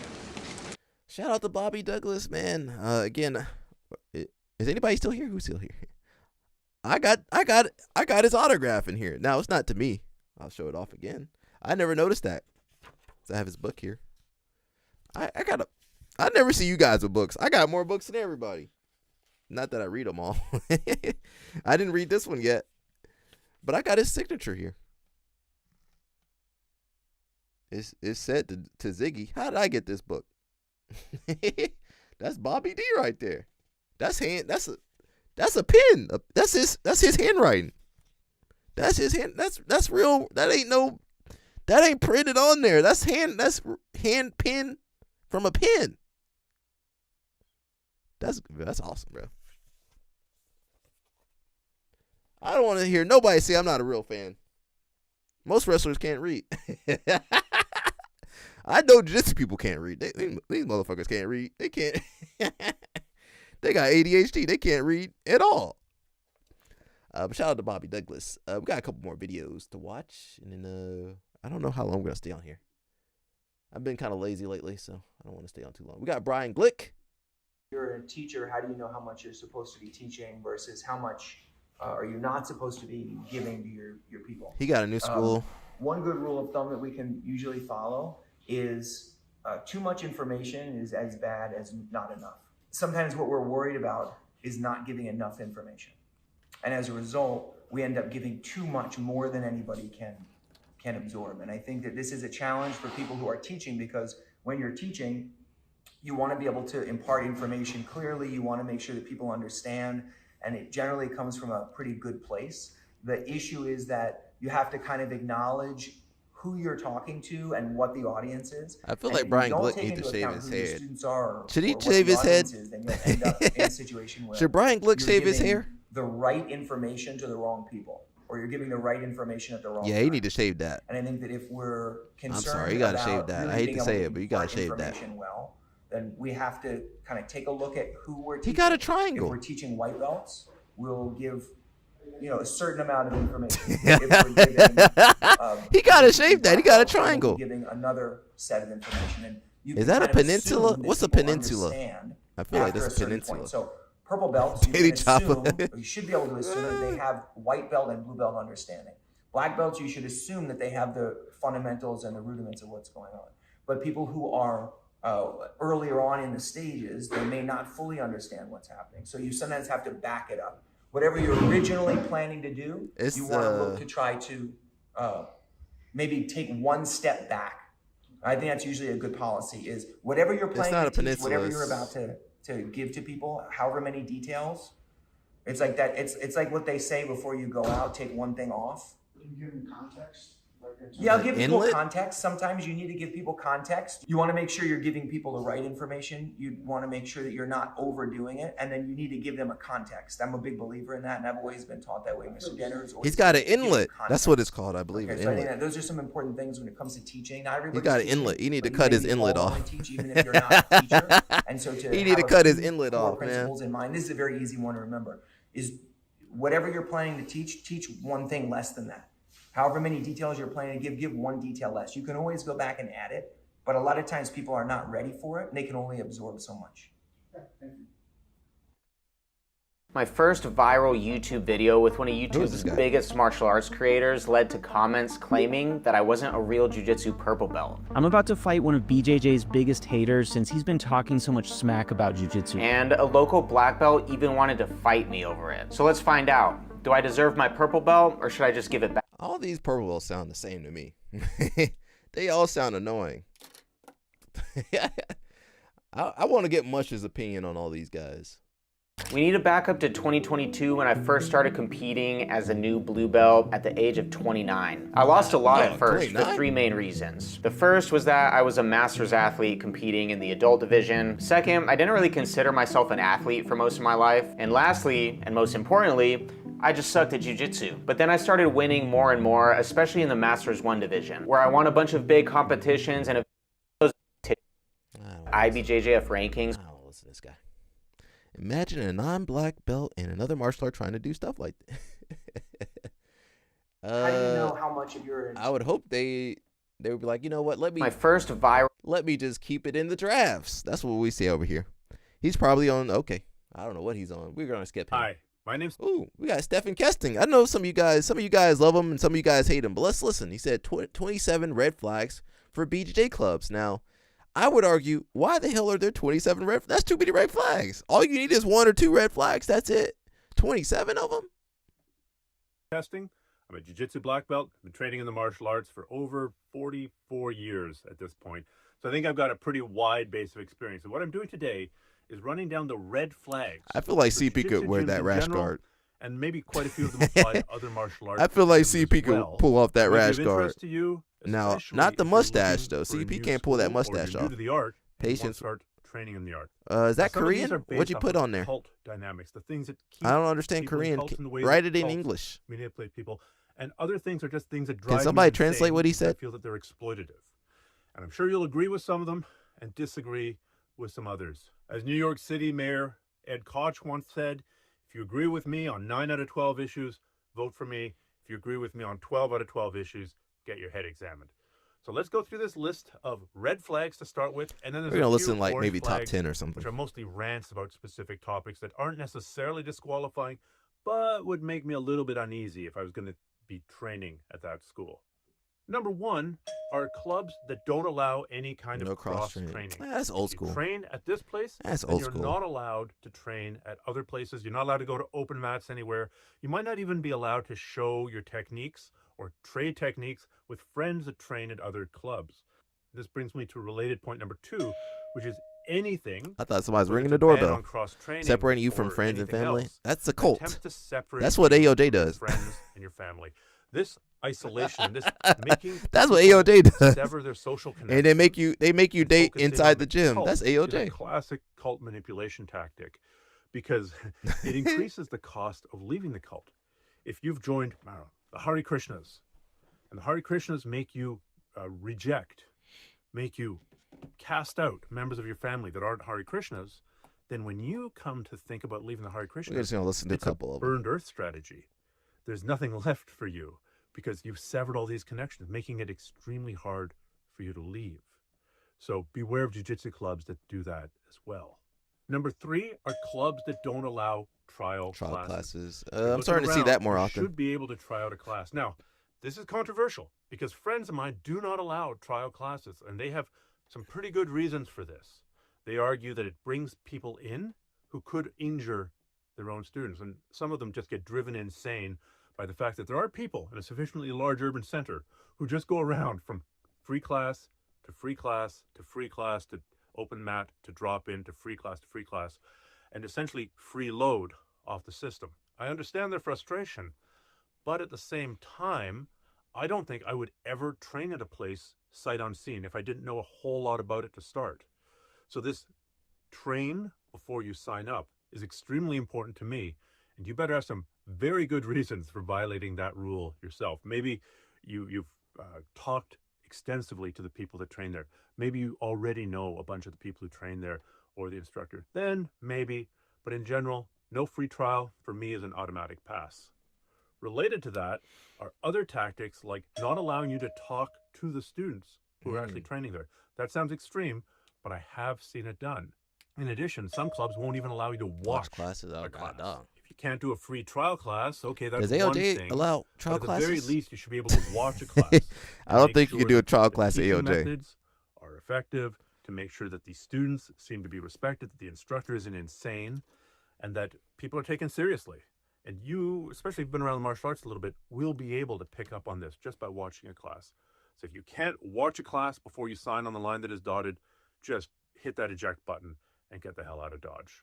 Another huge red flag is if you Google the instructor's name or the name of the school or the name of the assistant instructors and the words sexual assault. Oh, God. And you get results. Atos. Either you 1, 2, get 3. results, Don't look up or as Atos. has happened in I the know one jiu-jitsu gym community everybody in the won't allow me to past, drop in, but if I Lloyd sign Irvin up, scandal it's fine. springs to mind. My higher belts You come across out of state are hundreds allowed of to drop in. pages, all designed to dilute that search term. Yes, we prevent sexual assault at our school. Here's our special sexual assault training. The head instructor has received a badge of sexual assault prevention. Well, maybe those first 100 results are to cover up the 101st result, which is a news item or a forum post about that instructor actually being accused of sexual assault. Now, there is a difference between being accused of sexual assault and being guilty of sexual assault, but by and large, this should be something that should make you very worried about signing up at a school, even if it's not proven. It definitely begs further investigation. Now I'm going to run into trouble. I really hate the term master being used in martial arts. Master has a specific meaning. How many? And unless you're in a BDSM relationship, master should not be used on the mats. Now, I know some people of you guys say, into that. well, this is a term that we use to people Some of who you guys serve like 3 that. black belts or above. But you know what? I have a master's of science. I did a master's of biology at University of British Columbia. Do I run around introducing myself as Master Kesting? No, I do not. Do I make when I go to Starbucks and I get a coffee and they ask for my name, I don't say, make that out to Master Kesting. The term master Call really me sensei. implies a I want to be called super Shidoshi. thing, which I'm going to get into later when I talk about Call me confessing, Shidoshi. which I think is a yellow flag, not a red flag. But the term master drives me insane. And in addition, some of you guys can't wait to be called master. Sarah says, I'm at a play date, so I'm in and out. No problems. It's actually for the best, Sarah. It's actually for the best. These guys acting crazy earlier. Let me see if I can find what I'm looking for. And I get a coffee and they ask for my name. I don't say, make that out to master.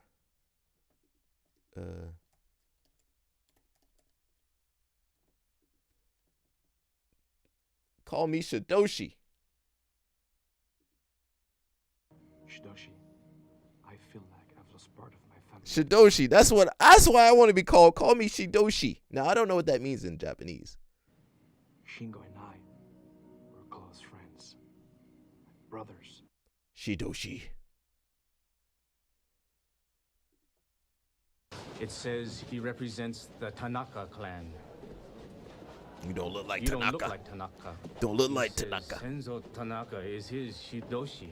Shidoshi. If Senzo Tanaka is his Shidoshi, then show us the Dinmak. Why don't we do this in Jiu-Jitsu? See, I thought we were going to do that when I started Jiu-Jitsu. I want to do stuff like that. Now, we're going to get injured. My wrist can't take that pounding. But shouldn't we do more stuff like that? I feel like LL Snap could break that with no training.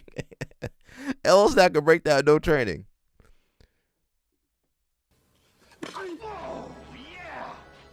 We honor your invitation. Yo, call me Shidoshi from now on, everybody. All right, that's 27 red flags. Actually, that's too many red flags. But, some of you guys and girls like red flags, so I'm going to leave that there. Plead the fifth otherwise. We just watched that. We're not going to stay here very long. I don't know if I want to watch Marlon Tajic right now. We got the thumb. Let's look at the thumb again. I think the thumb got some stuff for us. Let's listen to the thumb. Sarah said she wanted some thumb. Sorry, Sarah. No Andre. Rajvi, and today I have joining with me Jonatas from Atos Jiu Jitsu. Listen to a little bit. CEO of Atos Jiu Jitsu. Zurich, okay. Jiu Jitsu. You guys ain't CEOs, man. Stop putting that title on there. Let's start with you telling our listeners about yourself and what you do. Yeah, so my name is Jonathan Zelequem. I'm in the fitness jiu-jitsu industry for about He's a 25 years now. PhD in jiu-jitsu. I have taught for 10 years in France, in Paris. Then I moved to Texas, USA. I taught there for 10 years as well. And now it's been 2 years and a half that I'm in Zurich, in Switzerland. And that's lovely. That's lovely. We all know it's not easy being an entrepreneur, and it's never rains and rainbows. It's a mix of that. So tell us about your story. How did you develop a passion for fitness? Yeah, so in Brazil, right? I was born in Brazil, and there we don't have the right to be hired by companies before we do our military service. So if you're 15, 16, nobody wants to hire you, because if they do and you get engaged in the military, they have to keep paying you. So CP, they got military Is they got military service like that? CP? What's he talking about? They don't have. Do they have that over there in Brazil? I never heard of that. It's very hard to get a job before you get your Sorta? military dismissal card. And It's mostly, like like selective the service. first job I have, it was to sell newspaper, like advertisement on newspaper, and I was 15. How do you get out of it? And I was very shy, like I didn't know how I would do it, but I needed to make some money, and I knew nobody would give me a job. So I tried this for 3 days, and I couldn't sell one advertisement. Not one, like Go to school? zero. Oh, well. And He got his PhD, the CP. person that hired me was PhD in at the Gracie Baja jiu-jitsu and University. capoeira industry. And the guy was Gracie telling me Baja that University, I was PhD. not made to be a salesperson. So he would help me, train me in martial arts because he thought would be a better fit for me. And that's how I started. Like I watch a lot of Van Damme movie back in the days, and lovely. you know, a lot of martial arts.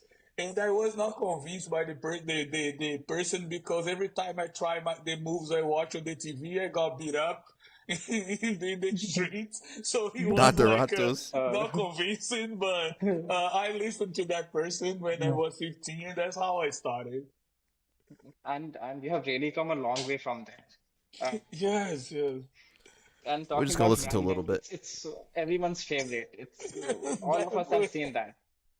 We didn't very much grow up. We They ain't got no transcript. Where's the transcript at? Okay, so it's like you have literally come a long way from where you started, and you have been doing a very good job at this.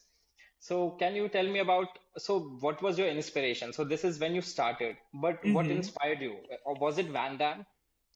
Van Damme. think Hey, it we just was watched more Van Damme. like, for example, after I start training, right, 2 months, 3 months, 4 months, most of the very established instructors, they have a very hard time to work with the small groups. Okay. They are like just kinda looking up. singers. The show is always better when the audience is big, like when it's a lot of people, it's energy, etc. So as He's jumping around. gym, because this country is, and I have an American and European passport, so it made it easy for me to arrive here at first. But it took me 6 months for people to accept rent me a location to open a gym, because this country is very rich and they don't need money at all from us. They are like, oh, I don't need your money. So they decide to rent to you only if they feel that you're gonna be like a good tenant. They don't care about not making money, actually. Which in US, they don't care about you, they care about the money you're gonna give them. He's the opposite. They want a good neighbor. They want someone that are gonna stay for longer. So it took me 6 months to open the school. We did 15 months in 100 square meter location. -2, no windows, no access, no visibility. And since September, we moved to a brand new location, 240 square meters, front to the street, close to subway, close to supermarkets, a bunch of business around, and people have 180 degrees window, so they see us working. So it's very, very good. My day start very early. I do my conditioning training and my preparation for tournament between 5 a.m. and 7 a.m. This way, I can be home by 7:30 to pick up my daughter, bring her to school, which is like 30 minutes from our house, so she goes to international school. So I do my training His wife got money. in the early That's how I morning can do all this. to accommodate that commute to school for her. I open my new gym now 4 kilometers from her school. So as soon as I drop her, I'm already at the gym looking how many books I have for the day, who is in for the classes, doing the cleaning, making sure that I know who will be in class if they book, if they check in, what they are gonna look. For example, my class. Okay, I'm tired of the thumb. We got Michelle Nicolini over here too. Hi, Michelle. How you doing? You okay? Let's see what she got to say. I'm very good, thank you. Good, good. Glad to hear it. Obviously, I wanted to speak to you. Let's hear about the growth of women's BJJ Summer Week. And then can I ask as well, because the time that you sort of started in the sport, obviously the number of women competing and even training back then was fairly small, you know? Did you find it difficult to get like female training partners often in the early days? Yeah, for sure. Most of my life in Jiu-Jitsu, I always train with men. In the gym, there was like sometime in a while, one girl start training and then they stop it, you know, was always like that. I was able to train with other black belts when I was already black belt. And today we see many girls, a lot of like mats with more than one black belt on the mat, or female. And this is just like, for me, it's just wonderful. When I was black belt from, I think my best moment when I had like the best female black belts to train was not only black belts, but I had a lot, was from 2009 until 14, 15. Right. So, I mean, it took quite a while for the sport to kind of catch up then in that sense. Yes. Even like when I was blue belt, purple belt, I always had opponents on the competition. But as soon as I turned brown belt, was not like many girls competing. That's different now. It was They got a hard lot of girls. at that time. So they still had like a purple, brown, black belt competitions together, you know, competing together. And then they split, I think, brown and black belt for a long time. I think only after 2012 or something like that, they put only black belt females. But That's before, Michelle versus Tammy. I think the hardest for me was when I was brown and had no opponents. So obviously that's something that's changed in a huge way. Like you said, now, you know, there's so many women on the mat, you can pretty much guarantee that in like somewhere like BJJ Summer Week, there's going to be well over 100 women there at once. You know what I mean? Which is kind of unheard of when you were coming up.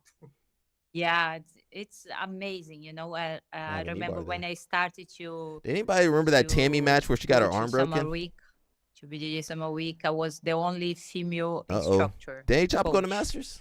And You're then still young, bro. for a few years, and then after some time, I told she the was guys, checkmate? yeah, you should bring. She more was dating women, somebody, you know, to Patrick teach. Gaudio?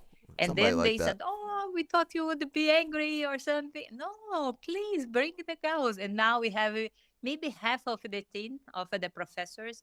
They are women as For well. knee bar, You know, I'll give up that knee bar. very nice. Tammy and don't tap. Women bring women. I think a lot of Toe girls like advantage. Of course, we like Maybe, it to yeah. train She's to cool. learn She from the wins it. guys. But Tammy's my favorite Musamechi. value a That's my lot favorite when Musamechi right you there. have a woman teaching or when you have women to train with. I always say like can be a little bit feminist, but if I could, I would Well, she train got only back taken with again. girls. She should have left that toe hold I alone. train too much with guys already.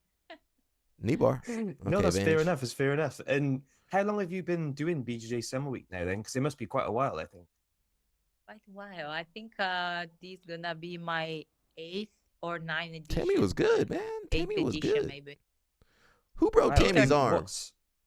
What is it that's kind of brought you back each time then?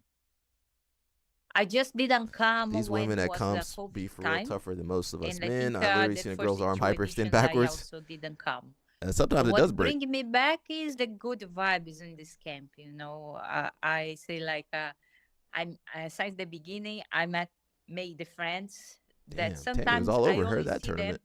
on the BJJ Summer Week in September. I'm just zooming through a little bit. They are all over the world, and in September we meet again. 2014, The nobody could Italian defend the bolo or crab ride. It's very special. Back in those days, you know, Or you what the meet heck new is this? Friends, you make new friends because it's a huge camp. Or we take the opportunity to see again. She had that bull the old terrier and friends. show-year-old It's collab. amazing. So is that the bit that you actually enjoy most then, is more like the social aspect of training camps rather than What the was the actual score? training 2-2. itself? All that for 2-2. Yeah, Wait a I second. think so I think All that crap for 2-2. 2-2. 2-2. All that for 2-2. Can you guys see? You guys see? I think no. All that for 2-2. For sure, the biggest camp. That's a lot of work. BJJ camp And we 4 have, minutes left. Is a good opportunity to learn from Bolo, the best bolo, bolo. coach, because they have the best ones. They bring always like good people Ooh, to that teach. omoplata. Ooh, this was Danny Chopper. We were just Um, talking about this. And also the social part, you know. Look at her But arm. also like God, dog, Michelle Nicolini. I if think you she's have, fighting MMA now. like the time of Look at that. leisure Our arm you would be can take broken. for holiday, enjoy yourself, enjoy the beach, the Have your elbow touching your beautiful head. city, get to know the culture of this Sardinia. Or maybe and just look like. and what you don't miss is training opportunity for jiu-jitsu on the mats as well, you know. You have beside all there, the, bro? We got ADHD the over here. seminars, always one mat open, you know. Tammy You won a can world train championship all before day. before Mikey. I don't know. You can spend the whole day on the mats there on the venue on the Palaceto if you want as well. I'll And never can I ask forget. then for you, I'll never forget when Mikey. You know, I'm a lot older than some of you guys. I'll never forget when Mikey crashed out when he lost to Isaac Doderline. Maybe we could find nice. that later. And then obviously that's kind of one of the biggest changes that I would say has happened in the sport over the last 20 years Mackenzie or back so, when is she like the growth in the was a female jiu-jitsu side of girl. it, and like growth in general as well, really. We're But gonna jump through this. what would you say is like the biggest changes you've sort of seen in jiu-jitsu since you first started? I think the numbers and the level now of the practitioners. I think in both, in men and women division, the numbers, the kids as well, now just increase every time, getting bigger and bigger.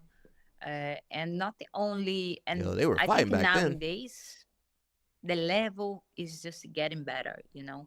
It's difficulty 2016. nowadays. You have like What did we you do still have 2016? it, I but can't remember. I less missed than when the in the geese were all beginning. patched up. Like Well, fake they got too fake many rules on it now. You can't put coach, all them fake patches people, you know, like that that. doesn't know what they are doing, because it doesn't support, you know. You cannot survive on the market anymore if you She's are sweeper. fake. Oh, she's So kinda sat I back. think I still have, of course, but less. I think at the I wonder who levels, won this match. like the people, even the kids, you see the kids nowadays, they are getting so professional with help with nutritionist, psychologists, a lot of, you know. So it's amazing how it grows. Endocrinologist. So I would not say fast, because we see Michelle it's Nicolini growing. always It's in the still like omoplata. Come in on, Italy girly. now, Why you always in places the like omoplata? Italy, like France.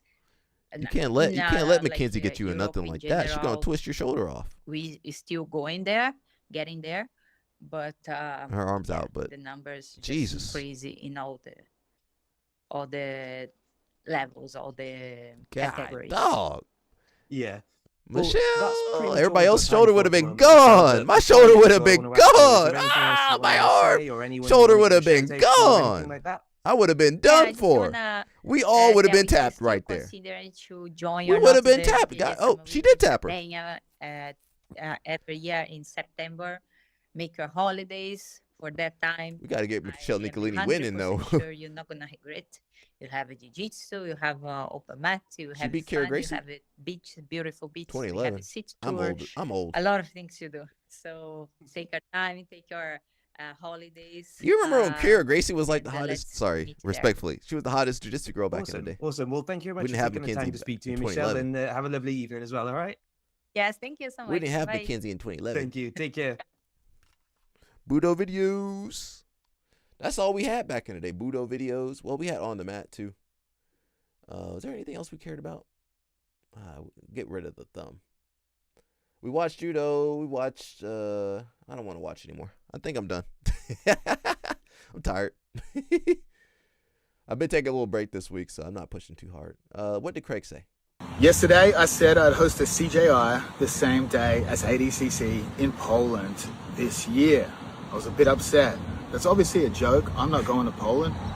Nobody is. I do not want to divide the sport. I do not want to upset and get a lot more death threats than I usually do. They announced that the women's pay was going to remain increased as of the last ADCC, but they doubled the men's pay. That's a $16,000 difference per the 3 women's weight divisions. In total, $48,000. I've decided, out of the kindness of my own heart and the Fair Fight Foundation, to pay the $48,000 difference so that women and men get paid the same for ADCC. Oh, wow. Jada, should boys and girls get paid the same amount in sport? Don't be silly, Uncle Craig. Of course they should. Yeah. That's her crazy uncle right there. Yesterday, I said I'd host a... So Craig said he'll pay. I wish we could pay. We don't have money on this live stream. We struggling. I keep saying it, but we are struggling on the live stream. We don't have money to give these girls. I can't be paying for these girls. Now, don't let me get some money. Maybe we'll switch up. I gotta get myself together more. I want to help donate more to stuff. Yeah, shout out to Danny Choppa. Let us make more money on the live stream. Well, I'm not giving to any more GoFundMes. I'm not. The last person I gave money to scammed me. Yeah, I'm not gonna name their name. I ain't gonna name their names. I'm only giving to 5013Cs. If you're not a 5013C, don't come to me. Okay, I'm gonna write that down.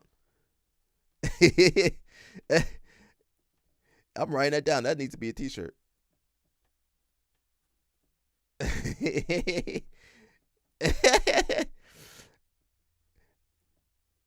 I'm on my Josiah kick right now.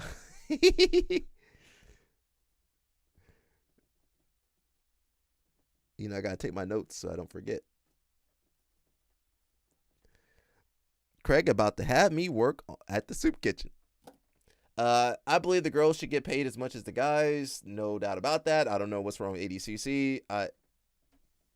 Honestly, I don't know what to say anymore, man. I don't know what to say. I think that's it, guys. I'm ready to jump off of here. We should be back tomorrow. Same time, same place, same jokes. Well, new jokes. Anything else happen? I'm still seeing about Friday. If we're gonna watch the RAF, we might watch the RAF on here. My only issue is everybody jumps on here and where's the stream? Where's the video? Blah blah blah blah blah blah blah. Gordon updates. Correspondent CP, you supposed to send me the Gordon updates, brother. Let me see what Craig's up to real fast. Okay, we saw that. Craig says Helena is one of the most popular athletes in the entire sport. Based on metrics alone, women's jiu-jitsu isn't boring. Where's Gordon? Gordon ain't putting no money up. Okay, we all saw that. Okay. Let's see what let's see where Gordon is. That's what CP wants. CP, you can click on that yourself. Who is he? That's the girl he was with. Okay. That's Gordon. What did they say in Portuguese? Shaved the beard to... Okay, shaved his beard. Okay, he's over here. Little update for everyone. He's got a scientist that is working on gene editing. Gordon about to come back. Oh, you guys can't see. My bad. He said he's working with a scientist with gene editing. He about to turn into a real life monster. Says we sequenced my DNA and may have finally figured out or discovered why doctors have been having an impossible time curing my issue. He over here working with gene editing. He says he has an extremely rare case of cystic fibrosis mutation. That makes not only digestion hard, but also allows fungi and bad bacteria to overpopulate his GI tract. Okay, that's disgusting. He about to become an X-Man. He might make it back for ADCC with some gene editing. Okay, signed cards for ADCC. It says trading card signing at Kingsway HQ with future female GOAT Helena. I feel like you should be protecting Helena. All right. Somebody gave him a poster. A painting. Okay. He looks like a different person. I don't know what he looks like anymore. He's changed. I've never seen somebody change so much. Custom cars, okay. You know, you'd be wasting all his money. That's where all your all that lifetime membership went to, his cars. You got Danielle Kelly over there. She can stay over there. Okay, gene editing. Political stuff. Classes, okay. Political stuff. Oh, who's that? The Toyota Land. Okay. BJ Fanatics, Danaher. Okay, nothing new. There you go, CP. Nothing new. Same old. A little bit of blackface, you know, normal stuff over here. Political stuff. Can Gordon just retire and leave us alone? Let me see where Hey Sonny is, and that'll be it for me. Hey Sonny, where are you? CP wants to know.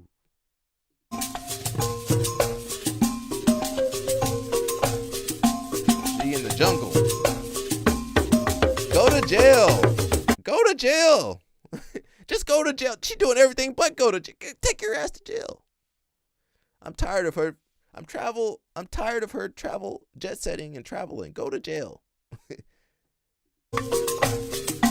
If I wrecked my vehicle and was speeding, I would probably get shot, honestly. They'd probably shoot me for speeding. She over here looking for Maui Wowie.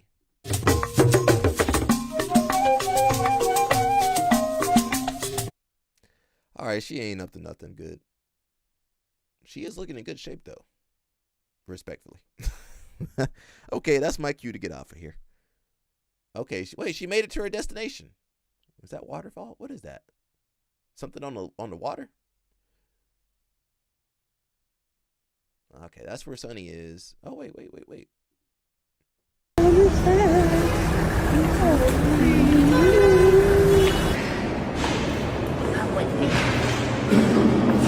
Fugitive on the run.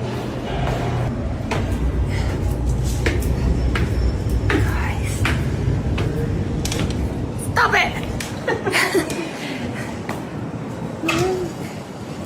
We are on the top of the church, not yet.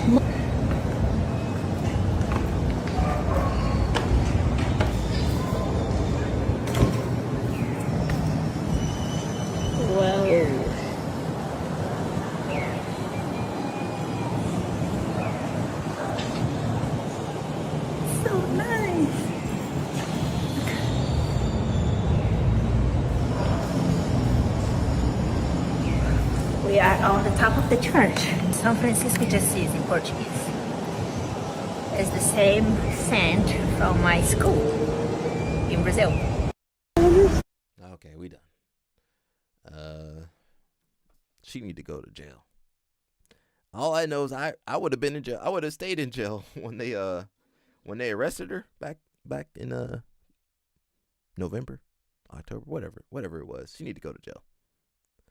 All right, man, that's it. That's basically it. We'll be back tomorrow and yada yada blah blah blah. Same stuff. See you guys. Stay out of trouble, CP. Stay out of trouble, Danny Chopper. Everybody else, stay out of trouble. Mush and LL Snap. The usual suspects. Say a prayer for these people too. CP. 10-4 signing off.